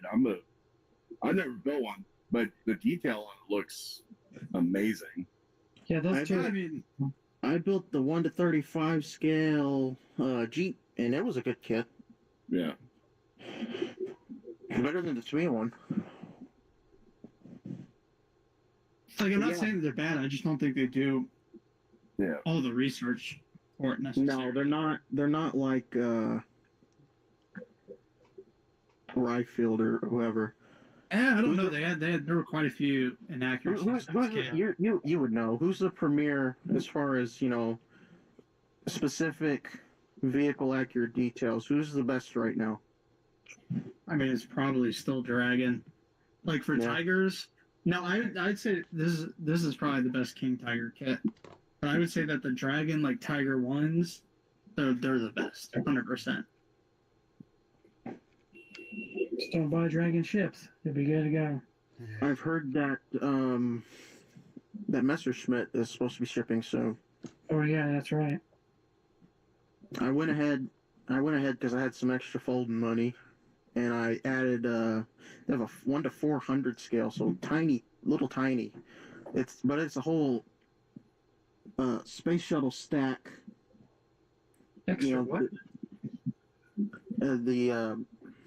It's got the orbiter and the external tank and the solid rocket boosters on the crawler transporter. It's that stuff that we don't have. Yeah. Are you building the Zulu, Matt? No, I'm building the let's see, S. Okay. Oh, I should show this. I threw this together yesterday. It's not done yet. I'm gonna do the decals here after a while. You should show your Sea King. I put this little triplane together. Nice. Oh, that's cool. Atlantis from the original Aurora mold. Wow. And actually, as far as like flash and stuff, there was none. It went together fine. All right, I gotta pop off for you guys. Alrighty. Yeah. Yeah, me too. I'm smelling pumpkin-y. Actually, it's coming from upstairs. Yeah, me too. All right, you guys have a great Thanksgiving. You guys too? Well. Chris, you too, buddy. We'll Have see you next Thanksgiving. week. See you guys. Bye, on, guys. See Hey, YouTube. We're out. See you, George. Bye, Gavin. Bye. Gavin, happy Black Friday. It won't be. It's not as bad as it used to be. Well, that's good. Yeah. All right. Let me stick this wing in for this, and we're out of here. All right. Yep. And George says Hasegawa is now just repopped with new decals, and they are way too expensive. So totally agree on They're that. expensive. Hey, watch earlier. Jordan was on. You might have to come up here in January. Yeah, I think I have a doctor's appointment in January, so maybe that's an excuse. Hey, see you, George. Model on, fellas. Goodbye. I'm going to clear the stream, then I want to talk to you real quick, Gavin. Okay. Okay, this has been Mal with the Mats. I'm Matt. My malware's popping up saying, hey, I need to re-up it. That's all right. We'll send it away. Hey, model on, everybody. Happy Thanksgiving.